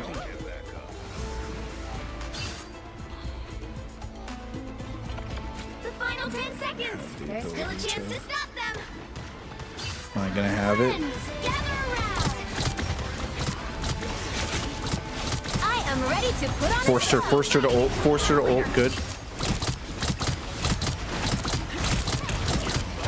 building.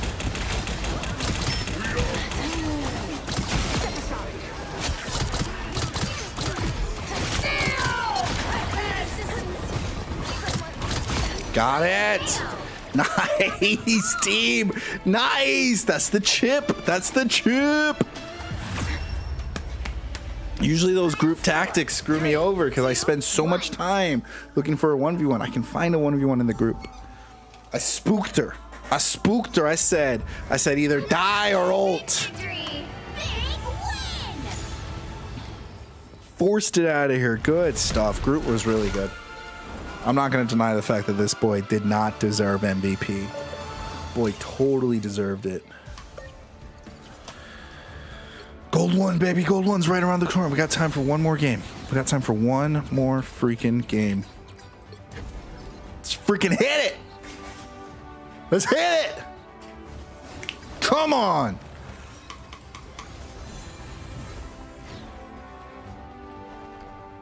I'm going to get some water. Make sure they don't ban Psylocke, guys.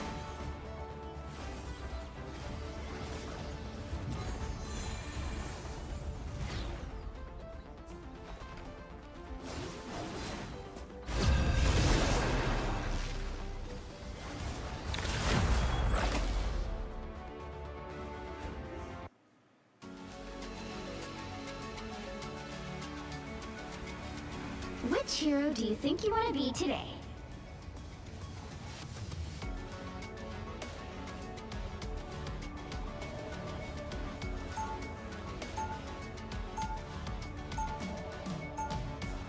Now, who am I gonna banish from this match?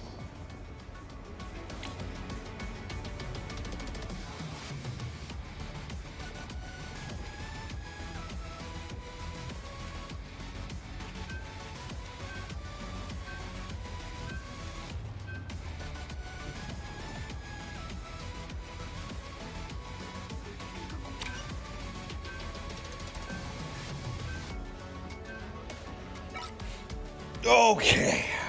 Nobody banned Psylocke. Good. Good. Get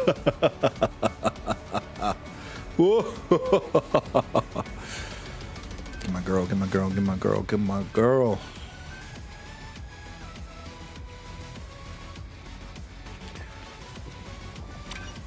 Oh, the double dare. The double D's, man. How can you ban double D's, bro? My aura is sharp. You don't do that. Mind is sharper.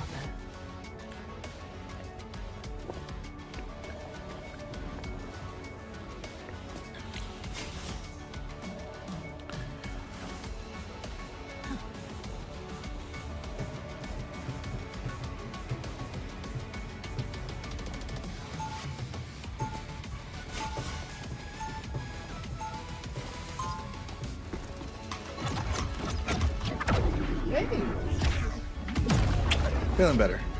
I took my nasal medicine in the middle of the night. Oh my gosh. Round one. So like, cause at that point I was blowing my nose and nothing was coming out, and so I took Flanos, cleared it right up. I fell right asleep. I was so sick. I could not this morning. Probably because yeah, it could have probably been part of it, and I was only taking Flanos like once a day, but I mean I took my normal one the night before. I think it's just like when it hits extra, it's been pretty bad. And this time of year has always been tough for me. They don't look friendly. Clear talk.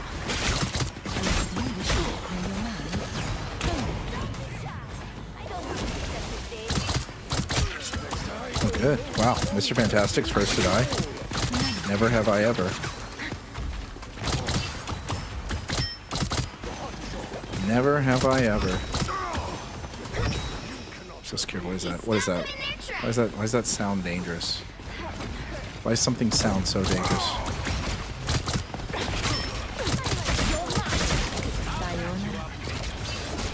That's such a decent combo I've not been using. I'm like, oh, I don't really have anywhere else to go. Now I'm starting to use it. He's paying attention to me now. He's like, nope, not again. Wait, has a shotgun out. Be careful. Did he get got? Oh no.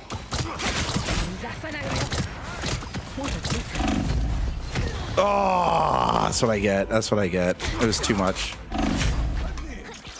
It was asking a little bit too much. Got that volt. It's okay. I'll catch up there in a second. And they're not going to be right next to spawn, so Enjoy the amplifier. there'll be less discrepancies for me to deal with. Put on a show. I suck.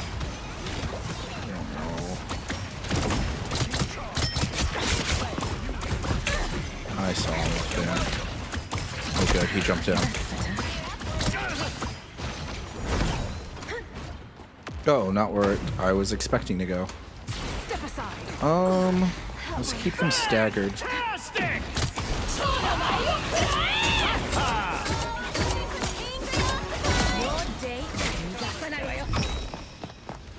Keep them staggered. Don't take advantage of that, Mr. Fantastical.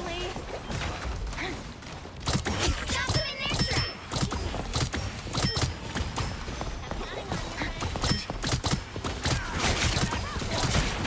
Never fall. That sucks. I really went for it. Guess I pushed him. Pushed him too far, forced him to ult. Oh, they switched to that because of... Most likely because of me. Oh, I thought I had the double. Not gonna lie, I really thought I had the double. I swore there was a health pot down here. Oh, there it is. Human magic. Lovely. Namor let in some party crashers. Stop them in their tracks. Oh, she froze me. Oh, I got saved by freaking what's his name, Magneto. 60 seconds left. What a difference.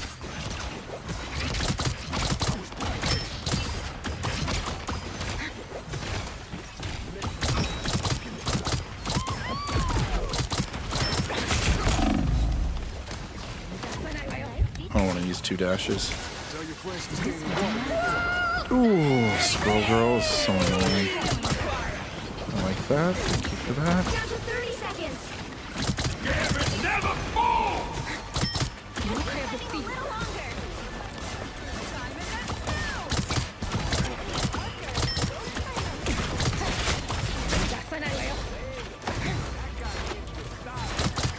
I am ready to put on a show. The final 10 seconds. Oh, I got him while he was in there. You thought you were safe? Not with me, boys. Fire mode. We'll have to keep playing until we have a winner. The enemy has arrived. I love that. I love that she's keeping them in there. Step aside. Ooh, she's keeping them in that spawn. She's keeping them in that spawn. Just like that. God dang, dude. 16? Honestly, guys, I might be doing some off freaking stream stuff where I try to learn some of these characters I want to learn. Because Blade? Yeah, I'd love to learn Blade. To win this one. I'd love to learn them. My mind is sharper. I spent that whole game just like focusing their backline. I had no idea what their tanks were doing. Zero idea. I'm okay with that. I'm okay with like not having ace. I'm okay with giving up some of that stuff if I'm playing my role. And really, that's really the job. And if I feel like the team's winning and doing good, like just stick with that. You know, it's all a part of a sum of a bigger sum. All fall by my blade. It's easy for me to say this when I'm winning though. Real easy to say that. I got to see what it looks like whenever we start to lose. But we've had some pushback, and I 30 think seconds before you I've made attack. some plays, some Get decent ready. stuff happen. A shield. Many thanks. You as glad as I am that all that nonsense with Dracula's over? Yeah. I just wish I'd had the chance to take him out myself. Just Sure, there'll be plenty of other lunatics you can use those swords of yours on. I don't know what they might change.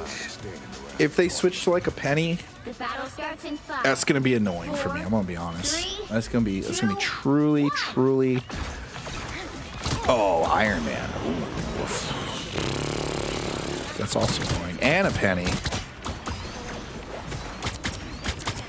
Let's chill out. Let's chill out. Take your time. It takes longer for her to bring back a turret than it does for me to bring back than to reload.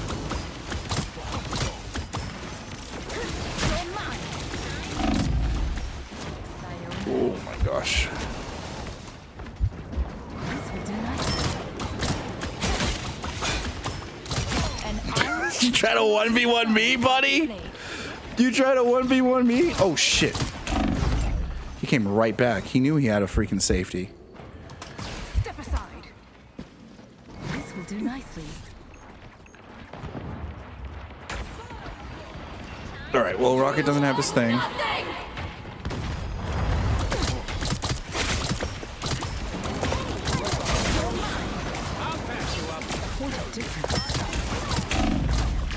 Ah, that sucks. There's a lot going on here. That one hurts. Nice one, boy. Counting on you, friend.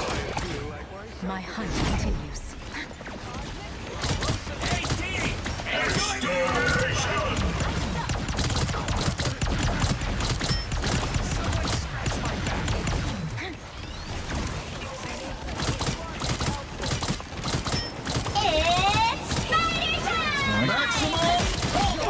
Get out of here with that bullcrap, bro.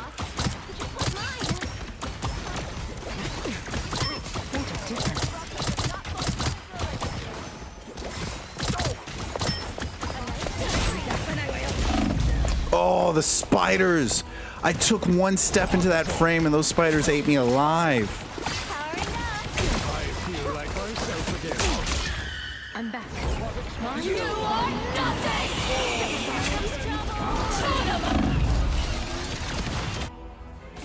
Holy shit, those spiders got me again. Oh my god, that's a horrible feeling. Alright, let's just chip. Let's go back to chip. See, this is what I was talking about. Okay, now we're losing. Focus flyers? Yeah, we need to.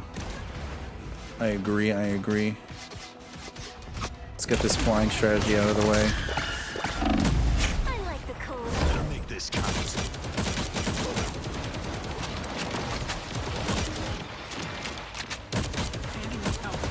That vehicle isn't going to restore itself, you know. Never fall!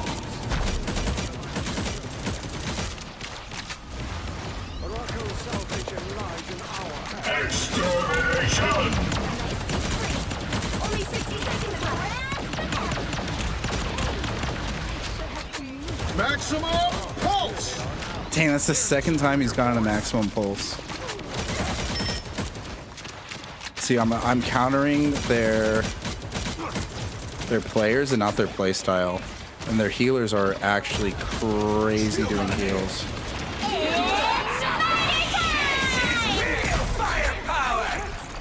Better make this count. Down to 30 seconds.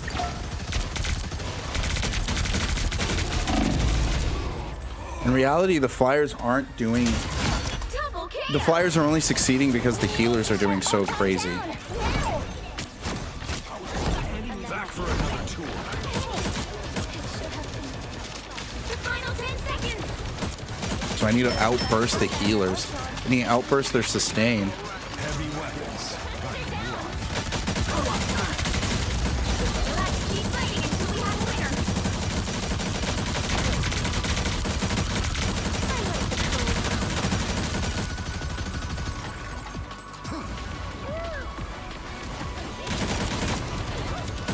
Judge, jury, executioner!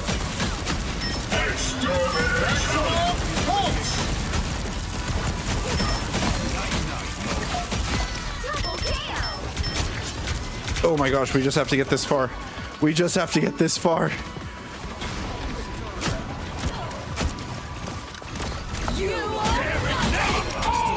Burst, burst, burst. Outburst, outburst their heals, outburst their heals. See how I changed my tactics to counter their tactics? You might want to stay there. There you go. Let us hope this cold A nice deep freeze. For another tour. I unleash the Shanti's power. Come on, team. You're halfway. Stay on point. Keep going. Stay on point. 1, 2. That's 3 in a row. That's 3 in a freaking row, guys. 3 in a row. That's where what's his name was really doing good. Blade. He was making sure their heals weren't going through. I gotta learn how to play Blade, man. I gotta learn how to play him.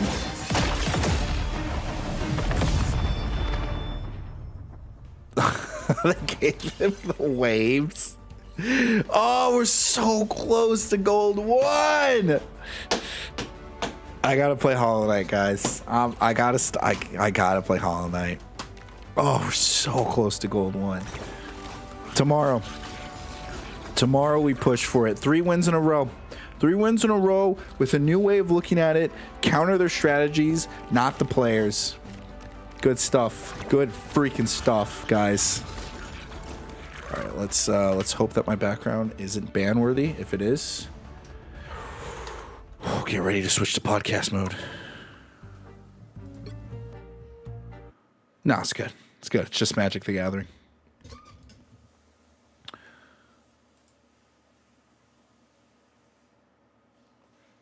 I have to pee.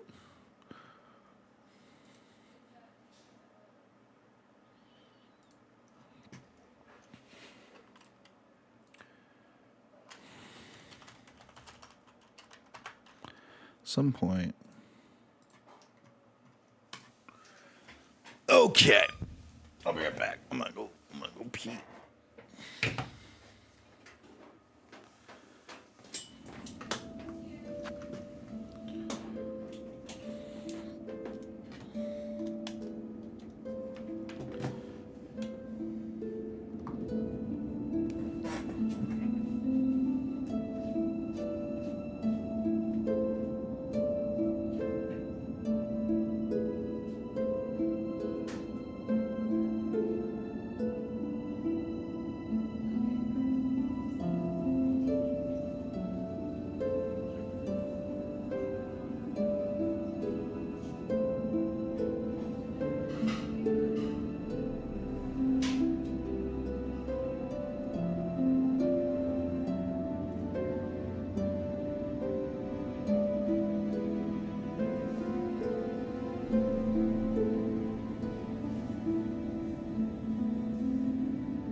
All right. Let's get into it. I think we can officially start Act 3. I'm gonna try to pay attention to make sure it's not too loud. So what we're gonna do, I have the quest to go find that girl and her, the master, the map maker and the master. Move the village over. That's fine. Miofene? Brilliant. You've slain a marvel indeed. We'll flaunt at marvel. One to keep far from she was least of us mortal sorts. Might have seen her, this place protect her, keeping it clean and quiet as she did. Course, quiet meant most crossing her path on a painful end to her pin. I'd be saying thanks for the slaying, but with all the other husk now awoken and enraged, a bug's chance ain't grown by much.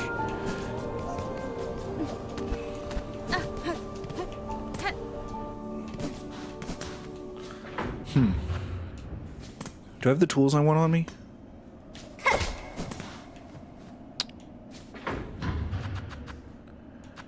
Grand Bellway.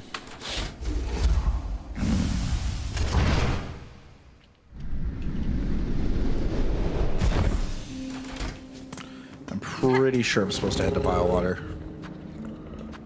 Again. Again. What a freaking joke, man. I don't know where we're supposed to go in Biowater, I'm gonna be honest.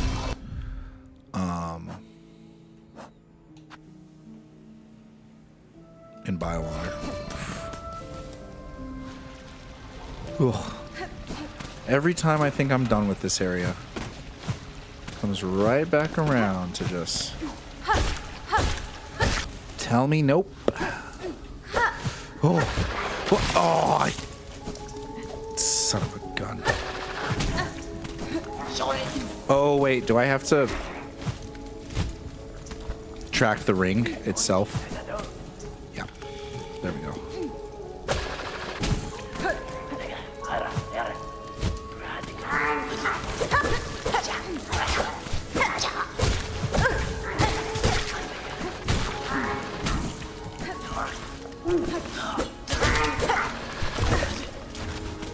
What are you doing? What are you doing?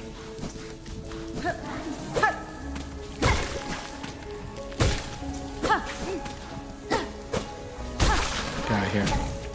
So close, so close.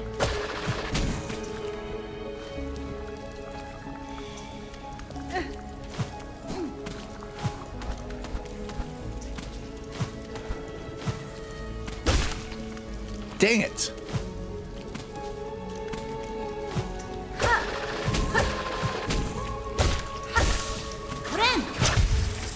Thank goodness. Oh, I don't have my double on. What do I have on instead? Oh, I got Long Claw on. And I got the mask. Wow.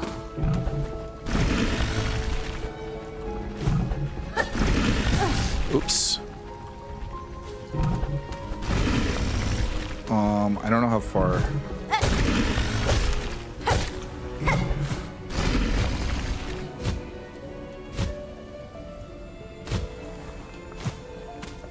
She went.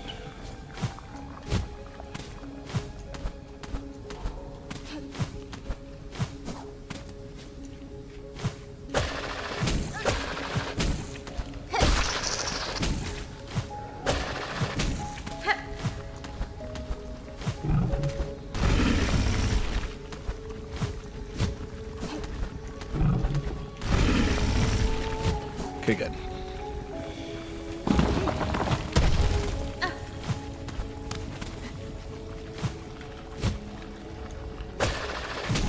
Path I want to take, but she's got different abilities. Completely different abilities.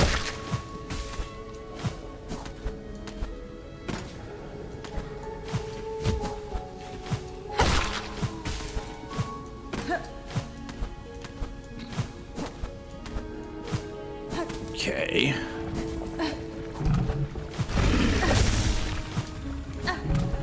Oh shoot. Well, I have the track pin, so I would have wished death upon myself before falling into that crap. Ren!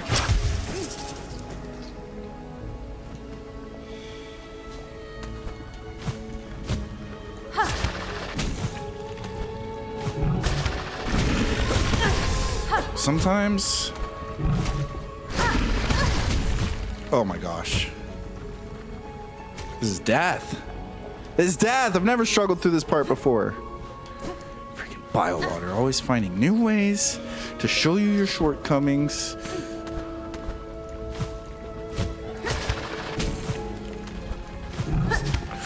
you freaking kidding me? I'm actually gonna die. I'm gonna have to come back here and get my freaking silk.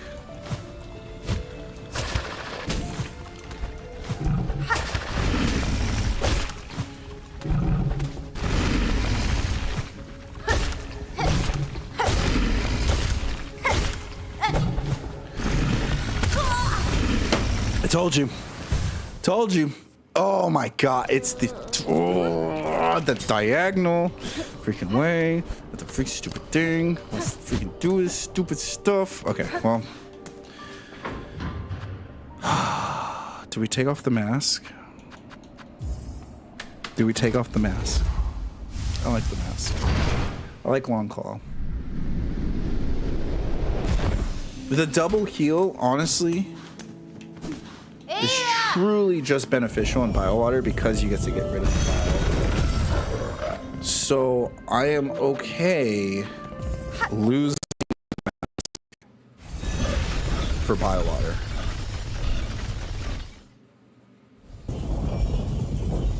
I'm gonna be annoyed if I have to go through this whole thing and it's like, okay, I'm also kind of okay losing Long Claw because I get Long Claw from this. What does my other one look like? The Beast, the Wanderer.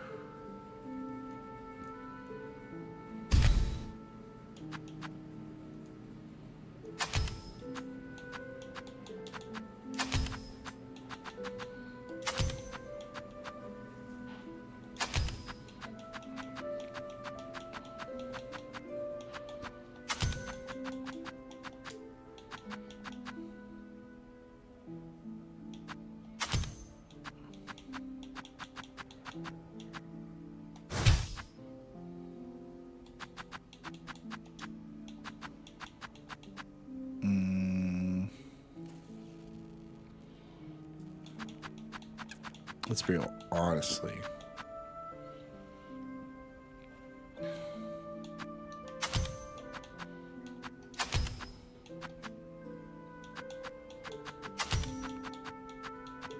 All right.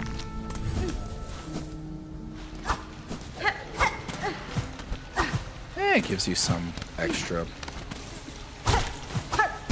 Ow.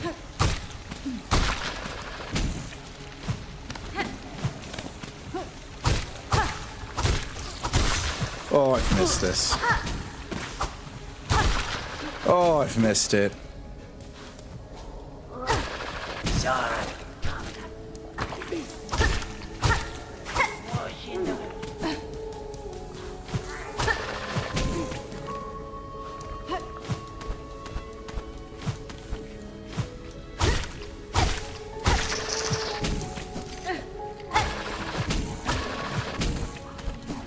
It's just so much easier. Life isn't a struggle. I literally just get to move through the game in a beautiful way that doesn't... Oh, I was not supposed to go this way.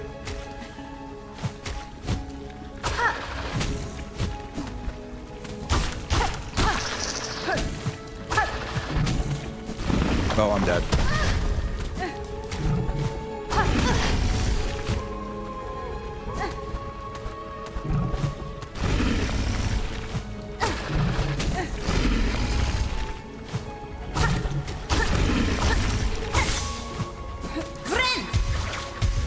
Did I go too? Nope. We're going to my silk.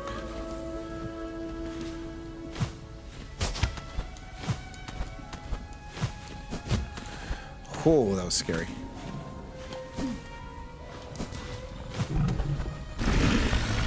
Okay, I officially...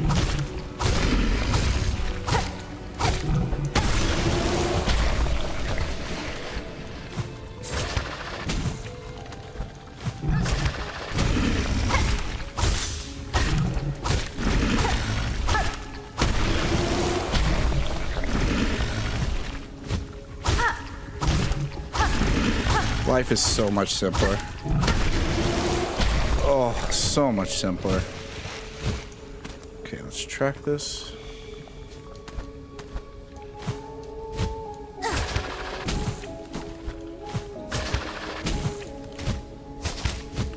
Are you freaking kidding me?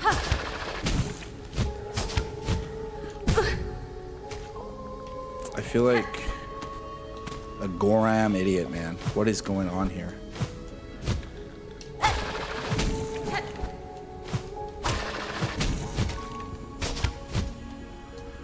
What? Oh my gosh.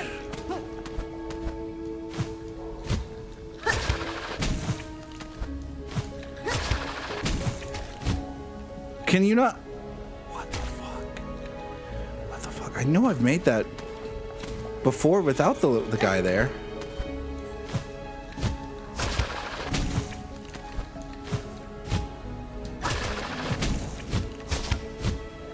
I can't do it.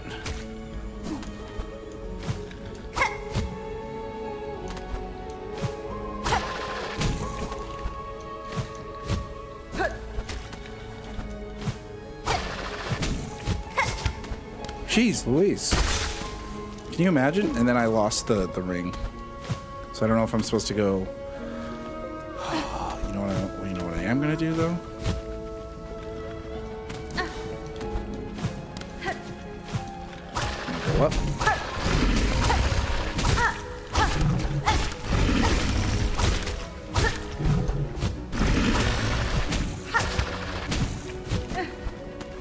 I'm gonna grab the chair.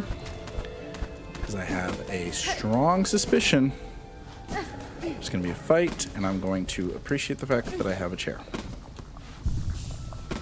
Then I will continue to look for...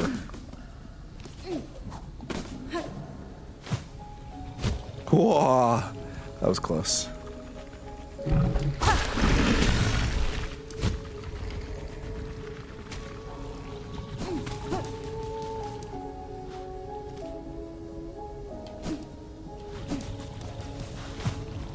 I'm just gonna take a bet and say they went this way.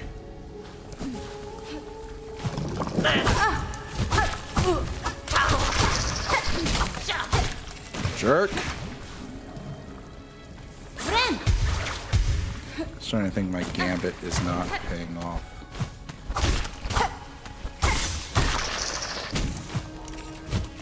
All right, let's go back and check.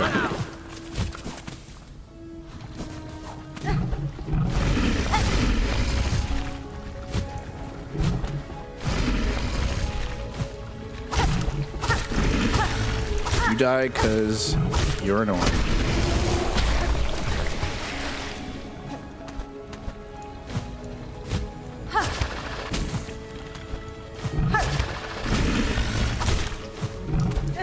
Okay, so it was this way. Should trust in my gut.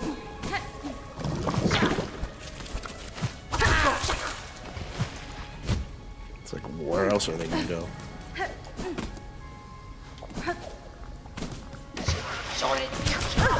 Ow.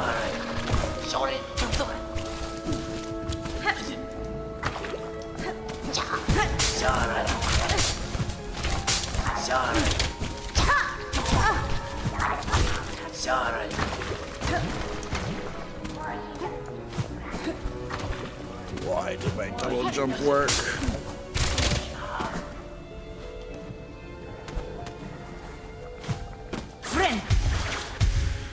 I swear, if I could have just circumvented all of this by taking the chair.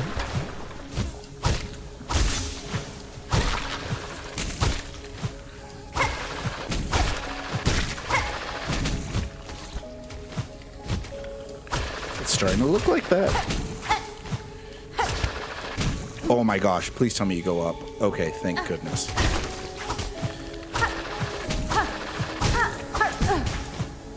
Oh.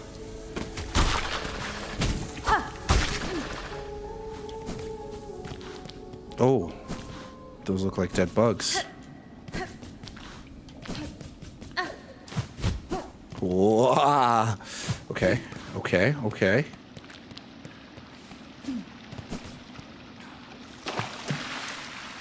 Don't remember this. I don't remember any of this. More dead bugs. Oh. Oh, her master's... Okay. All right. I was really thinking the master was going to be the green one, but it ended up being this person. Did she die? Poshika Hornet wielding needle, for that is your name. Is it not? I have heard it spoken in this land reference. I'd hope you would accept my summons. In these moments, one is good, but two is best. I would not deny the wish, Shakira.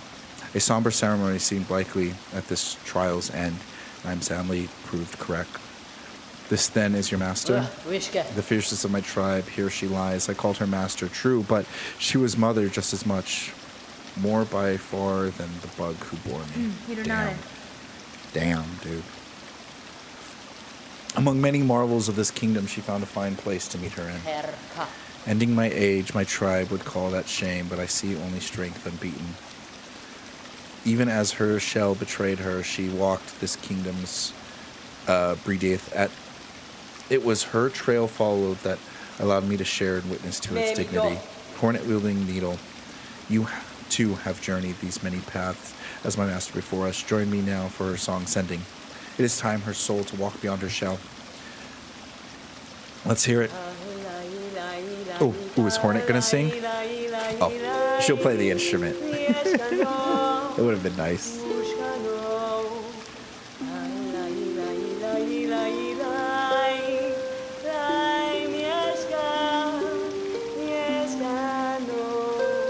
Beautiful. Beautiful. Beautiful. Something we got to share that together.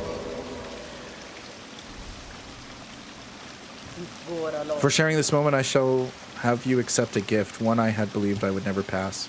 You would take these rings and learn to make more. They are built of clever method devising by my master and will crush hard this kingdom's toughest shells. Use them and she is remembered. My thanks, Shakira. To gain a tool so defined by its owner, I am much grateful. They shall prove a great aid to my journey. What's the tool? Throwing rings! What do they do? 17. That rebounds between enemies and hard surfaces. Nice! I'll definitely have to try that out. Am I stuck here now? Let's see how, let's see what our master's final thoughts were.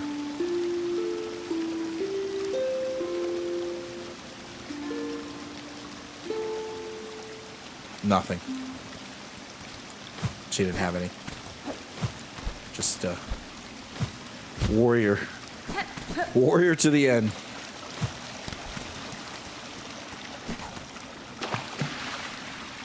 Well, if you ever play this game again, you know, just take the chair and head over here to the right. Would have been, saved me a death for my own incompetence.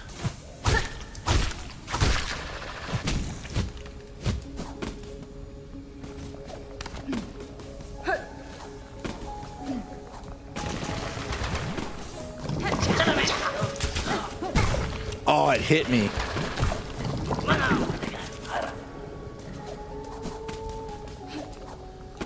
Let's try it out.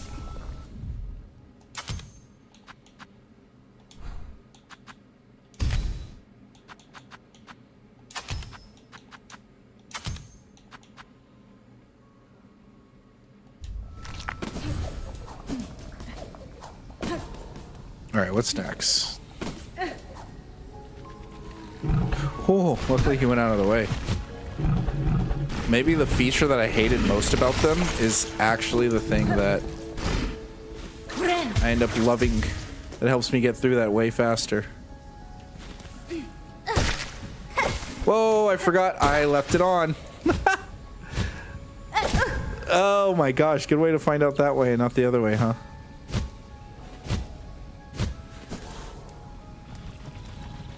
See, we are now going. I feel like I've completed all the wishes.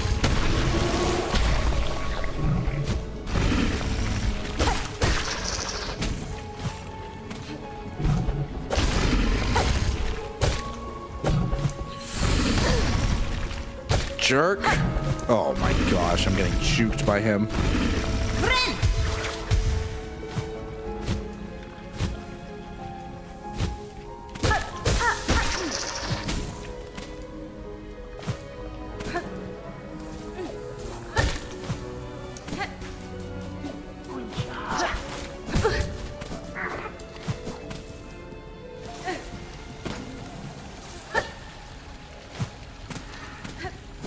Where to next?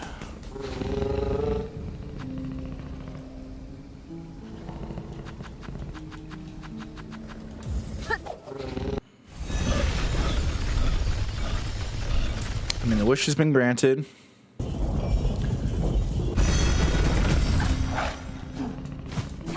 I'm going to assume mask, compass, double heal. What did I want instead of? Oh, right, long claw. Right. I feel like the injector band is very me. The things that are me, like the compass and that, I do not want to separate with more than anything else.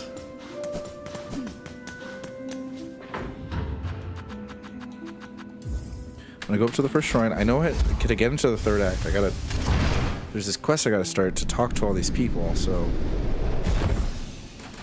just trying to start it.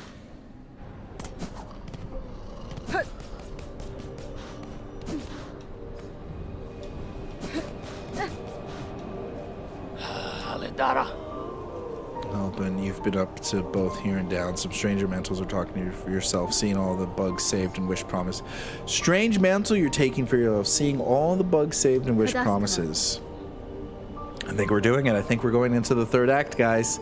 You find it strange, sir? I found some solace of the service, and the rewards received have proven to boon in my journey.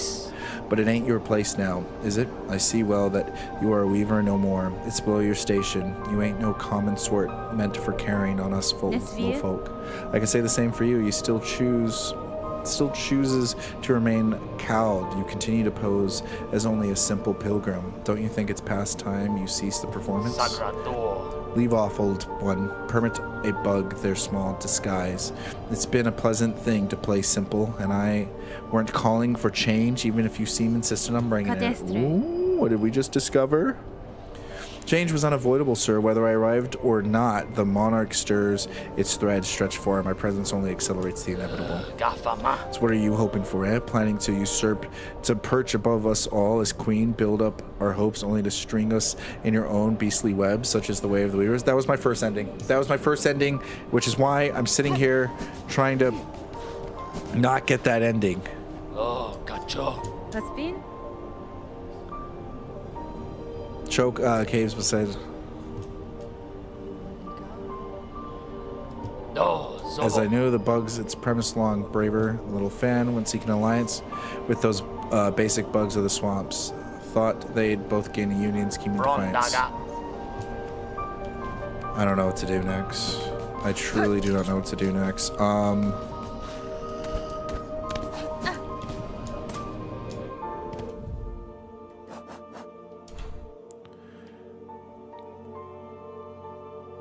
I might need to look up a guide. What I want to do, I want to go back over here. So we just have to go to Bell Bottom.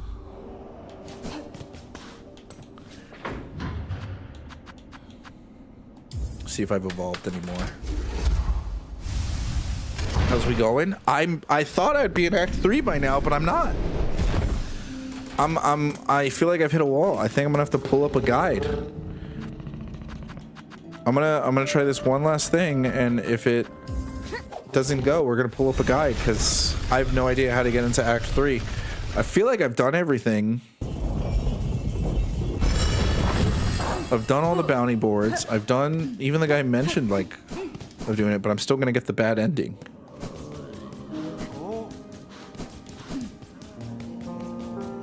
Let's see.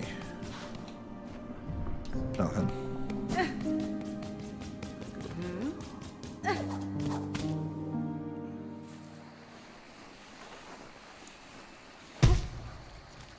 Oh, you never fall all the way down. Whoops. This looks breakable. How do you get a bad ending for doing everything? Welcome to freaking Hollow Knight, man. That's like, I like this game because it gives me, it gives me the perspective. If you're someone who likes to complete your games and you have like a completionist kink, this game provides that exactly for that. If you're not someone who's really a completionist, This game still allows you to enjoy it, even though you have to play like a completionist. But the issue with this game is that it requires more completion than the first game. So it requires you to get to a higher like percentage of the game than the other one. Whereas the other one, you could beat it at 80% and still get the ending you want. This one, not so much, which makes it not as like enjoyable for me in terms of like my subjective way of wanting to play games. Lady, my senses resound. You have grown further beyond the bug. Permit me a gaze upon your nature. Okay. It's a flashbang. That's like Heavy Rain or Detroit. Essentially. What is this? Have I fully upgraded the Hunter Crest? Now I'm never taking off the Hunter Crest. Now we are canonically in the Hunter Crest mode. Strike enemies repeatedly to become focused, making needle attacks deadlier, heighten focus with additional strikes, and further increase lethality. That sounds freaking sick. Yeah, Detroit Become Human was kind of the same way. I remember watching Kate do that, and like her ending was fulfilling, but it wasn't the perfect ending. Lady, if your travels, you are able to further expand your nature, return to me. With what powers I possess, I may be able to aid you further. If my nature expands as you say. What? We can go further? I thought this was it.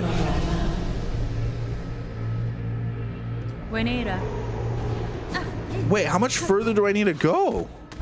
What more could I get from her?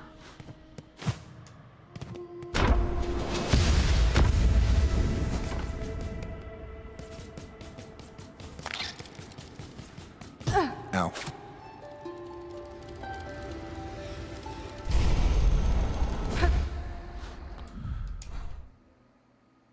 I'm trying to think if there's anywhere I haven't. Okay, we're gonna look up a guide. Okay, we're gonna look up a guide. How to get to Act 3 Silk Song. IGN. IGN, what do you got for me? Okay, Act 3.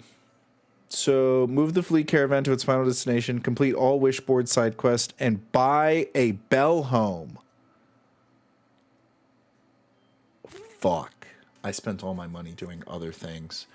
Where do you buy a Bell home?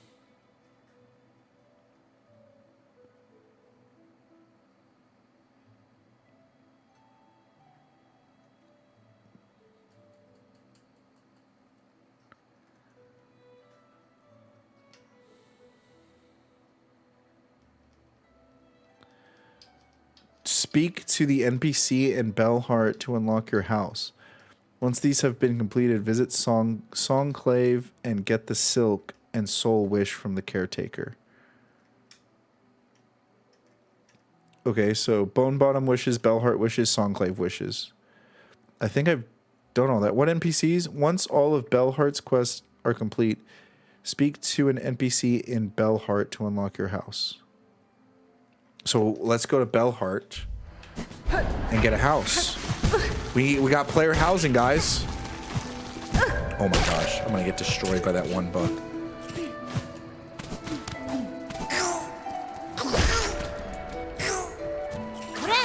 That poor guy walked up on me like he was gonna do something.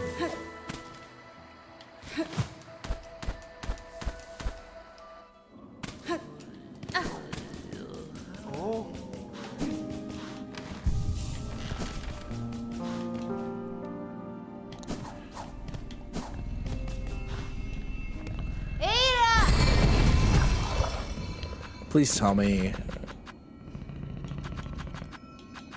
Please tell me the house is like just like 2 rosaries. Please, please, please, please, because I don't know where I'm gonna farm rosaries, guys. I really don't know where I'm gonna farm them.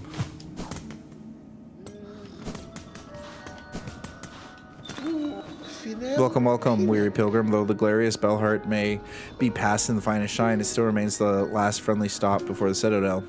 It is the task of the fair Pavo to extend the warmest welcome to those passing devoted such as good self. Now I insist you enjoy remaining hospitality. If you are a moment, we are wares to buy your service and joys, even the reduced state, yours is the cost. Stop different along these lines. Okay, that was not the person to buy the house. Who do I talk to buy a house?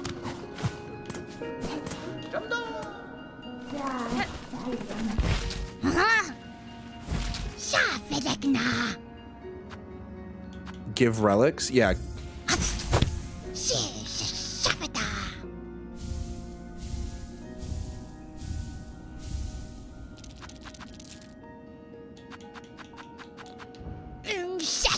Bring me more relics? Okay.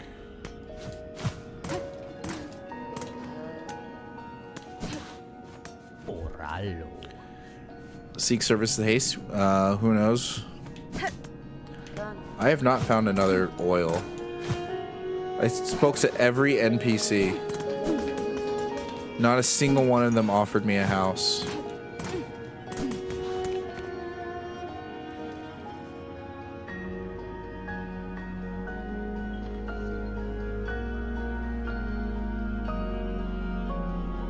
Hope here, Bellheart.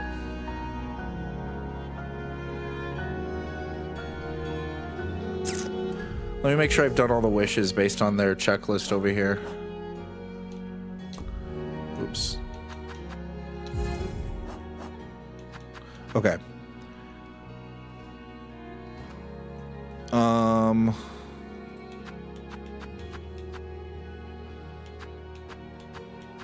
Okay, this is like main quest stuff.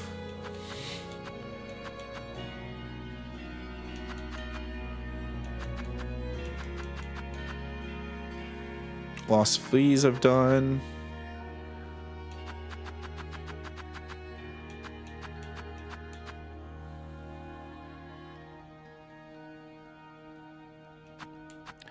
An Icon of Hope, Terrible Tyrant.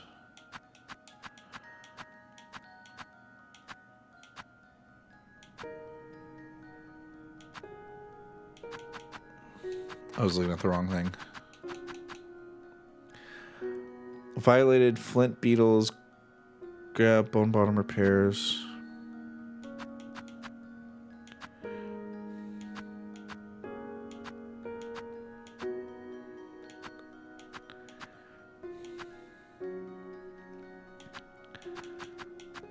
Oh my gosh.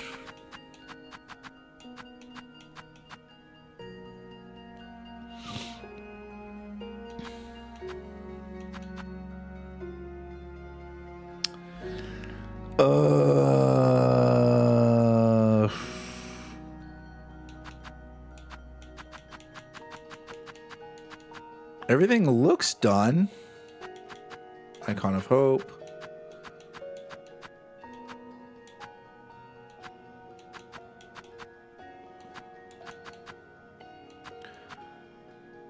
These aren't in alphabetical order or anything, so it's hard to see.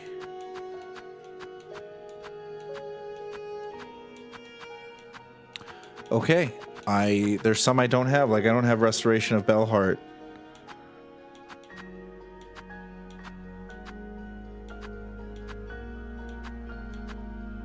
Which means these guys that I've been avoiding.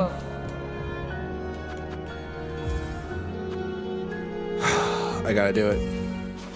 I gotta do it. We gotta do it. It might bring up some more. And if I'm wrong, then I'm wrong. Alright, where are we going? Farfields. What's the best past the Farfields? Looks like, yeah, we go up here, fall all the way down. Easy. Easy, we can do that. Farfields is easy.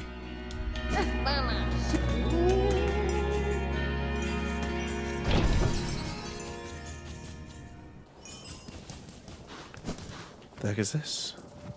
What the heck is that ring?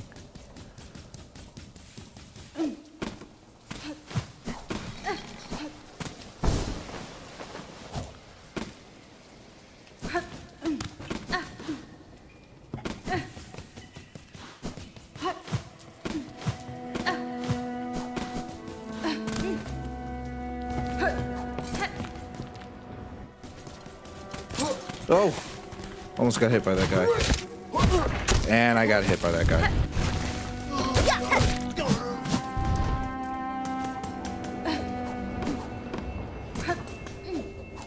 Oh, we don't want to be here.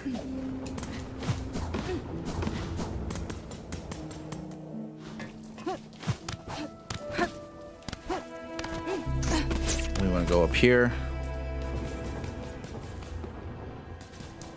Dude, I'd be so mad if the like whole thing was like, oh, if you, what's it called? If you don't do it perfectly, it doesn't count. Or like if you don't do it perfectly, you actually get locked out of this part of the story.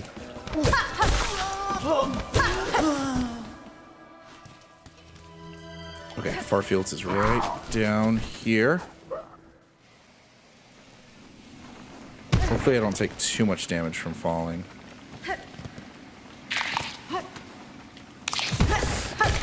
Ow, that's 2. I think wherever the wind is, I'm safe to just fall.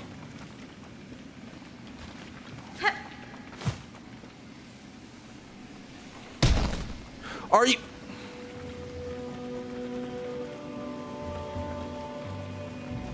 Falling too hard breaks it. Falling too hard breaks it.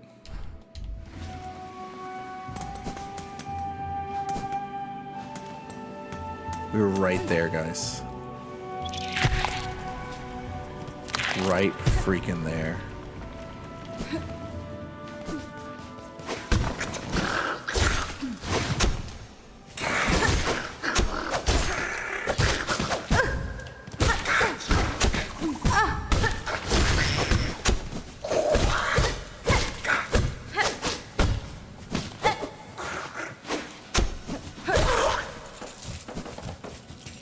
I'm upset. I'm annoyed.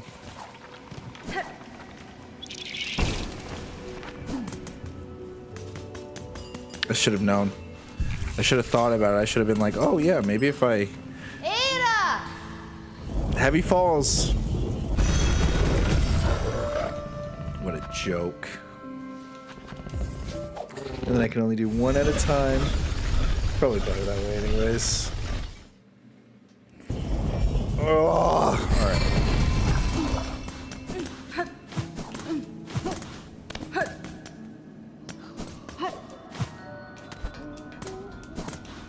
Maladin.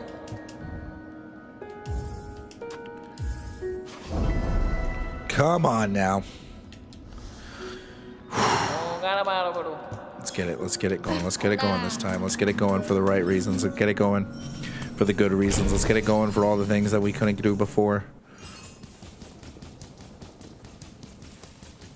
We got the extra speed, but I gotta be quicker than quick, faster than fast. Gotta be lightning. Flawless, flawless, flawless. The name of the game is not to mess up.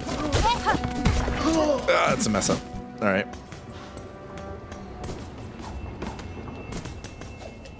Right. Don't want to go in here.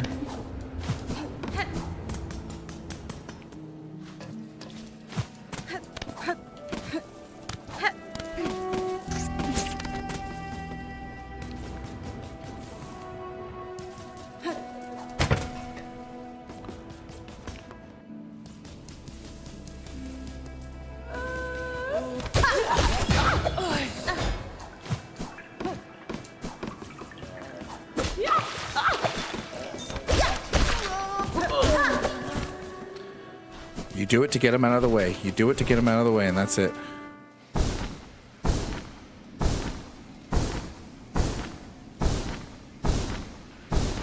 I didn't even notice the first time I... You piece of crap. You would be there. I didn't take the safe air route.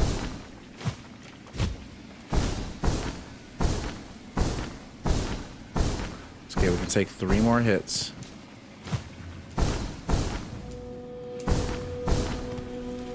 Is this it? This is it.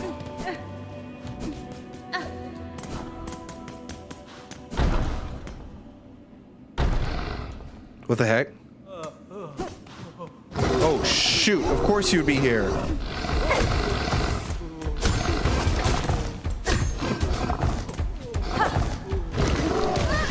No!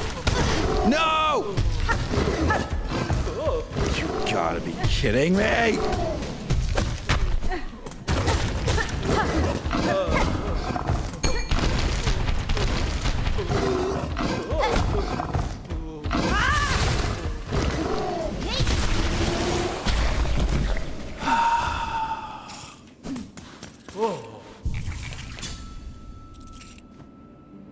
Fuck! Dos de bedero. Da, Finestra. Elio Vecturo. That's fine. Oleo dead. Elio Vecturo.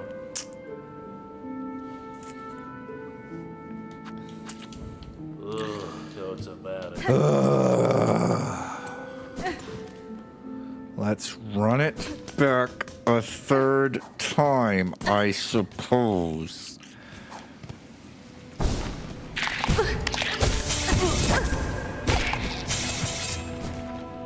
Oh no, that's not the way.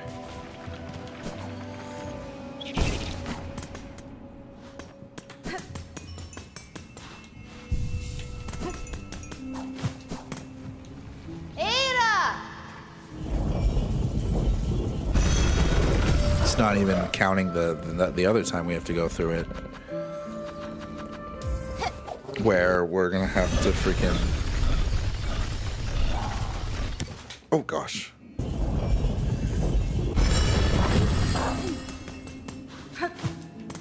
Go the other way. This is the easy one. This is the easy route. Stupid. Let's see if we can perfect this one. I think my record's been broken, but in reality, what's actually going to happen is 2. I've gone through the first part getting hit twice. Let's see if we can break that record.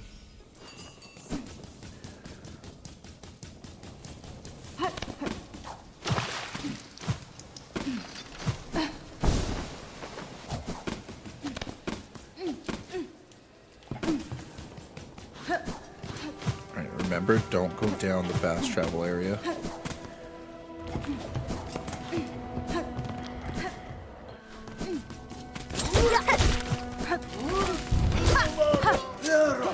Whoop.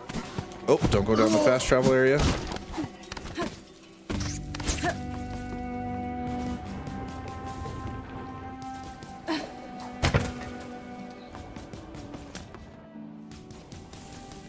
Keep going.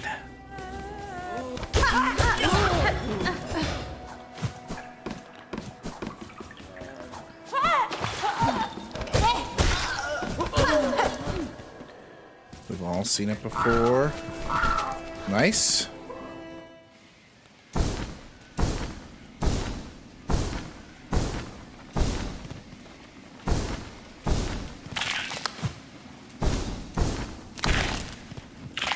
Whew. Should be easy pickings the rest of the way down. My theory of the air, they can't sit in the stream deaths. Their wings would take them away. Wait, it's just here. Perfect condition. Perfect condition supplies. I don't even know who I'm supposed to turn it in here. There we go. Boom, just like that. Such it seems the prayers do not completely unheard.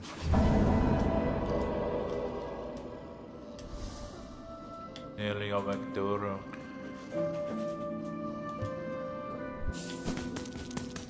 Okay. Now let's head back. Do it one more time.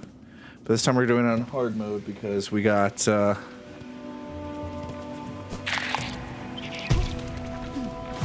big boys. We got the long route to worry about.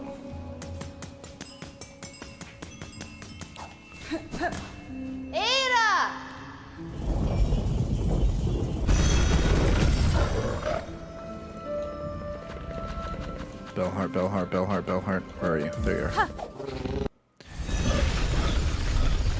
Okay. Come on.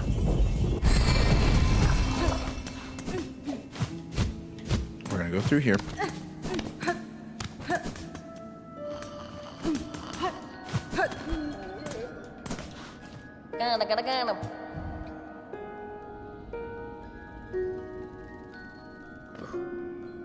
I'm looking it up. Oh, there's no fucking way. Do I have to do all deliveries to get to third act? Silk Song. There's no, you do not need to do all deliveries or every single quest to reach Act 3 in Hollow Knight. Must complete most major quests. Find many lost fleas.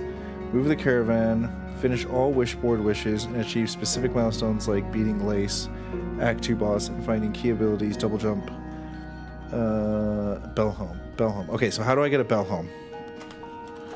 To get a Bellhome. Silk Song.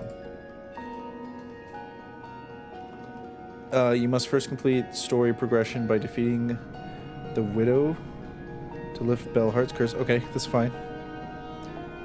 Complete the major Wishwall quest in Bellheart, particularly Restoration of Bellheart and Bellheart's Glory, by donating a total of 650 rubies. Finally speaking with the NPC, Pavo will reward you with the key to the personal house. Pavo? Whoa. Mio fine? Bellheart's Restoration. Are you Pavo? Megina fora. This is Pavo. What? This wasn't here before! How do you force these things to donate? How do I force this to Bellheart and Bellheart's Glory? Okay, Bellheart's Glory. How do I get Bellheart's Glory going? Shit. I'm trying to like soft reset the map.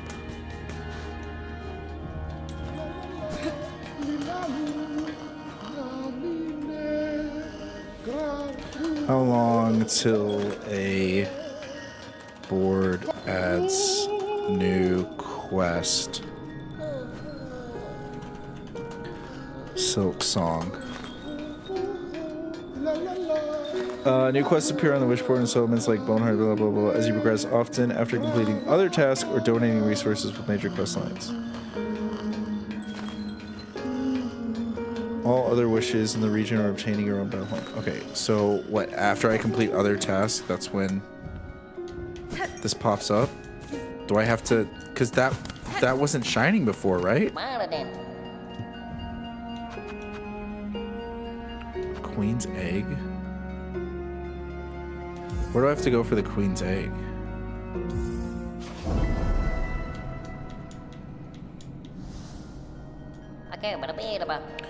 The Queen's Egg of those eater silks from the wish of the sticky creature, roach cages. Oh. A timid frowning, nonetheless trending silk eater benefit for me. If its queen delivered could improve their harvest, I too. Great. I can only get hit 4 times. Sinner's Road. That's not too bad. There are a lot of things that will hit me, but that's not crazy bad. Greymoor, take the elevator. Sinner's Road. Okay, we got this. I'm only doing this to see if it will unlock the donations for the next quest. And I'm hoping my failure will also unlock that donation. I just can't get hit. Can't stress that enough, that I can't get freaking hit.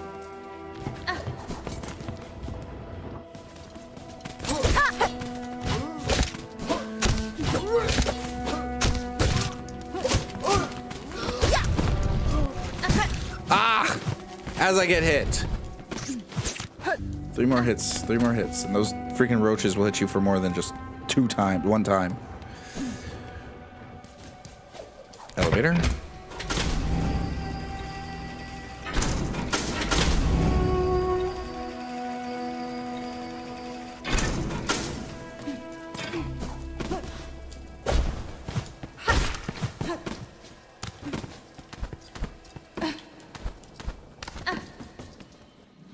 Okay, Sinner's Road. All the way up, all the way to the right. Don't go to Bywater.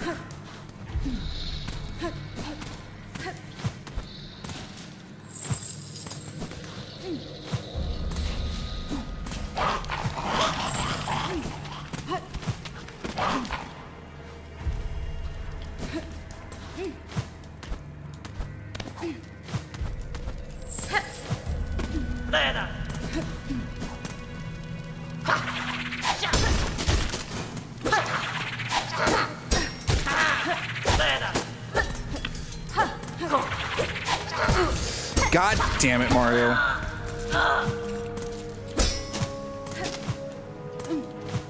All the way up. How do I get up there?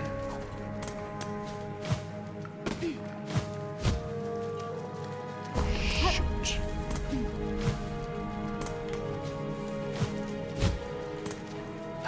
All right.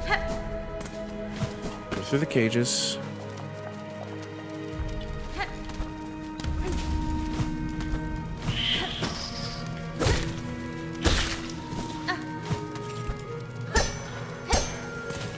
Is it too late to want the Traveler's Crest now?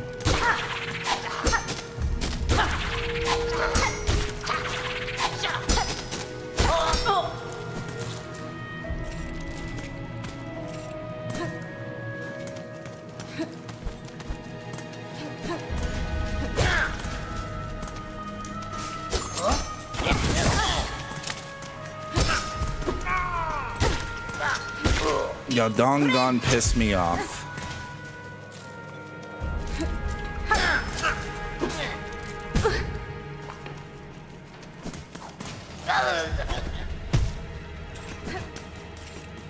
Please just take my money. Just take my money.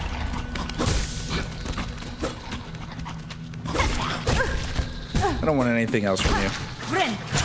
I just take my money. Take my rosary so I can continue on.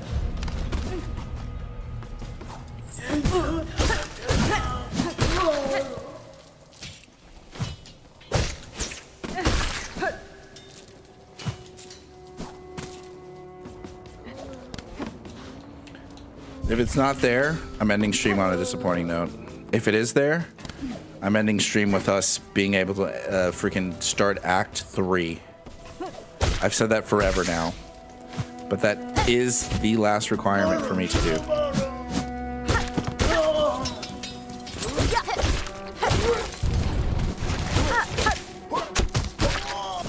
Piss me off. That's why I killed you. Remember that. Remember that.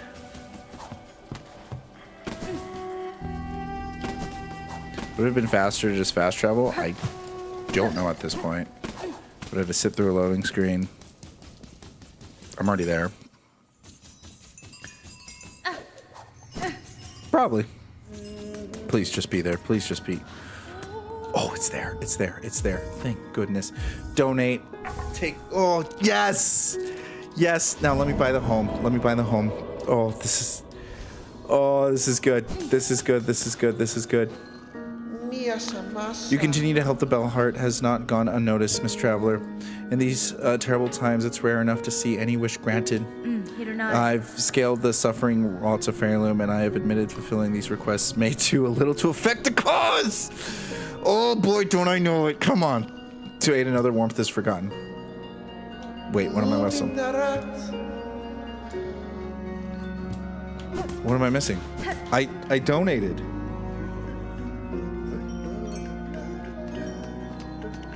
Unlock the fulfillment, such as completing other wishes in the region. Oh, I think I need some time to go by. I need to like leave. I need to soft reset him, so he has the quest ready for me. But he was already updated. He was already updated with the quest.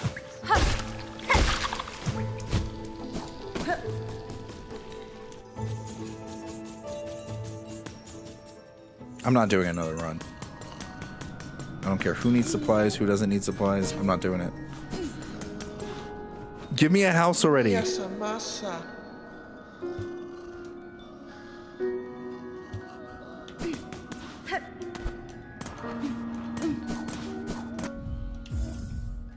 He would have said he gave me the house, right? I would have gotten the key.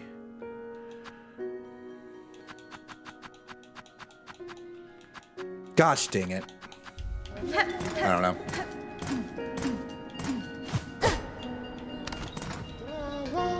I don't know. I don't freaking know.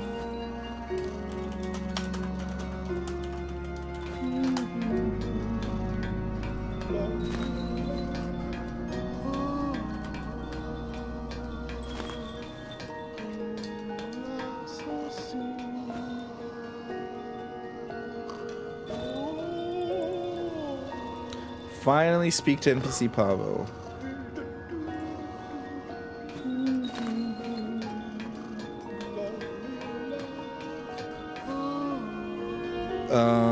He will give you the Bell Home key as a reward. In the upper section of Bellheart, use the key to unlock the home. I don't think he gave me a key. If he did, I wasn't paying attention. Oh, I have to wait for the restoration of Bellheart to happen.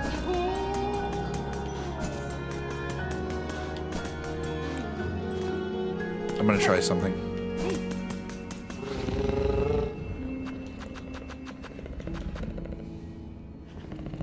I'm gonna try something. Because I think that's the home that's hanging, but the donations have to go through. Like, they have to go and fix it and change it up. Just like with Bone Bottom, how, like, they went through and they fixed it. Everything was up and they got restored, right? So the idea is you gotta just let the, I don't know, let the game load, let something happen. Then we get the house. Because the house, why would he give me the keys to a house that's not even available? Boom, it's available. You see? It's not hanging there anymore. This is my house.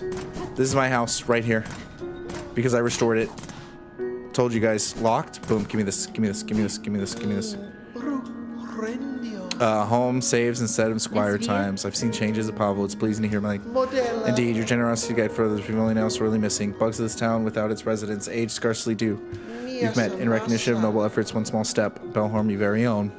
A place to reflect and lay down your good pointers. I have plans to settle, but a task for heirlooms. Boom! We got it! We got it. We got the Bellhome freaking key. Go into our home. Use the key. Enter. Look at that. All right.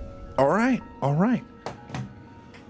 We're almost to Act 3, guys. That should have been the last thing for me to do. What is that? What is that gleaming thing on the ground? Assemble the Matrium? What did I put myself into? Whoa. Is this everything I've ever collected in the game? Yeah, that's cool. You get to see your completionist. Looks like the player housing actually has something that you can do, especially in a completionist game. Here's all your completionist stuff. What a great stuff. All right. We're gonna, I swear we're gonna get there. We're gonna freaking get there. We've done all the requirements. We've pushed. Every single stream has been pushing and doing a requirement. This is the week where we get the ending I want for this game, guys. But until then, bye nice.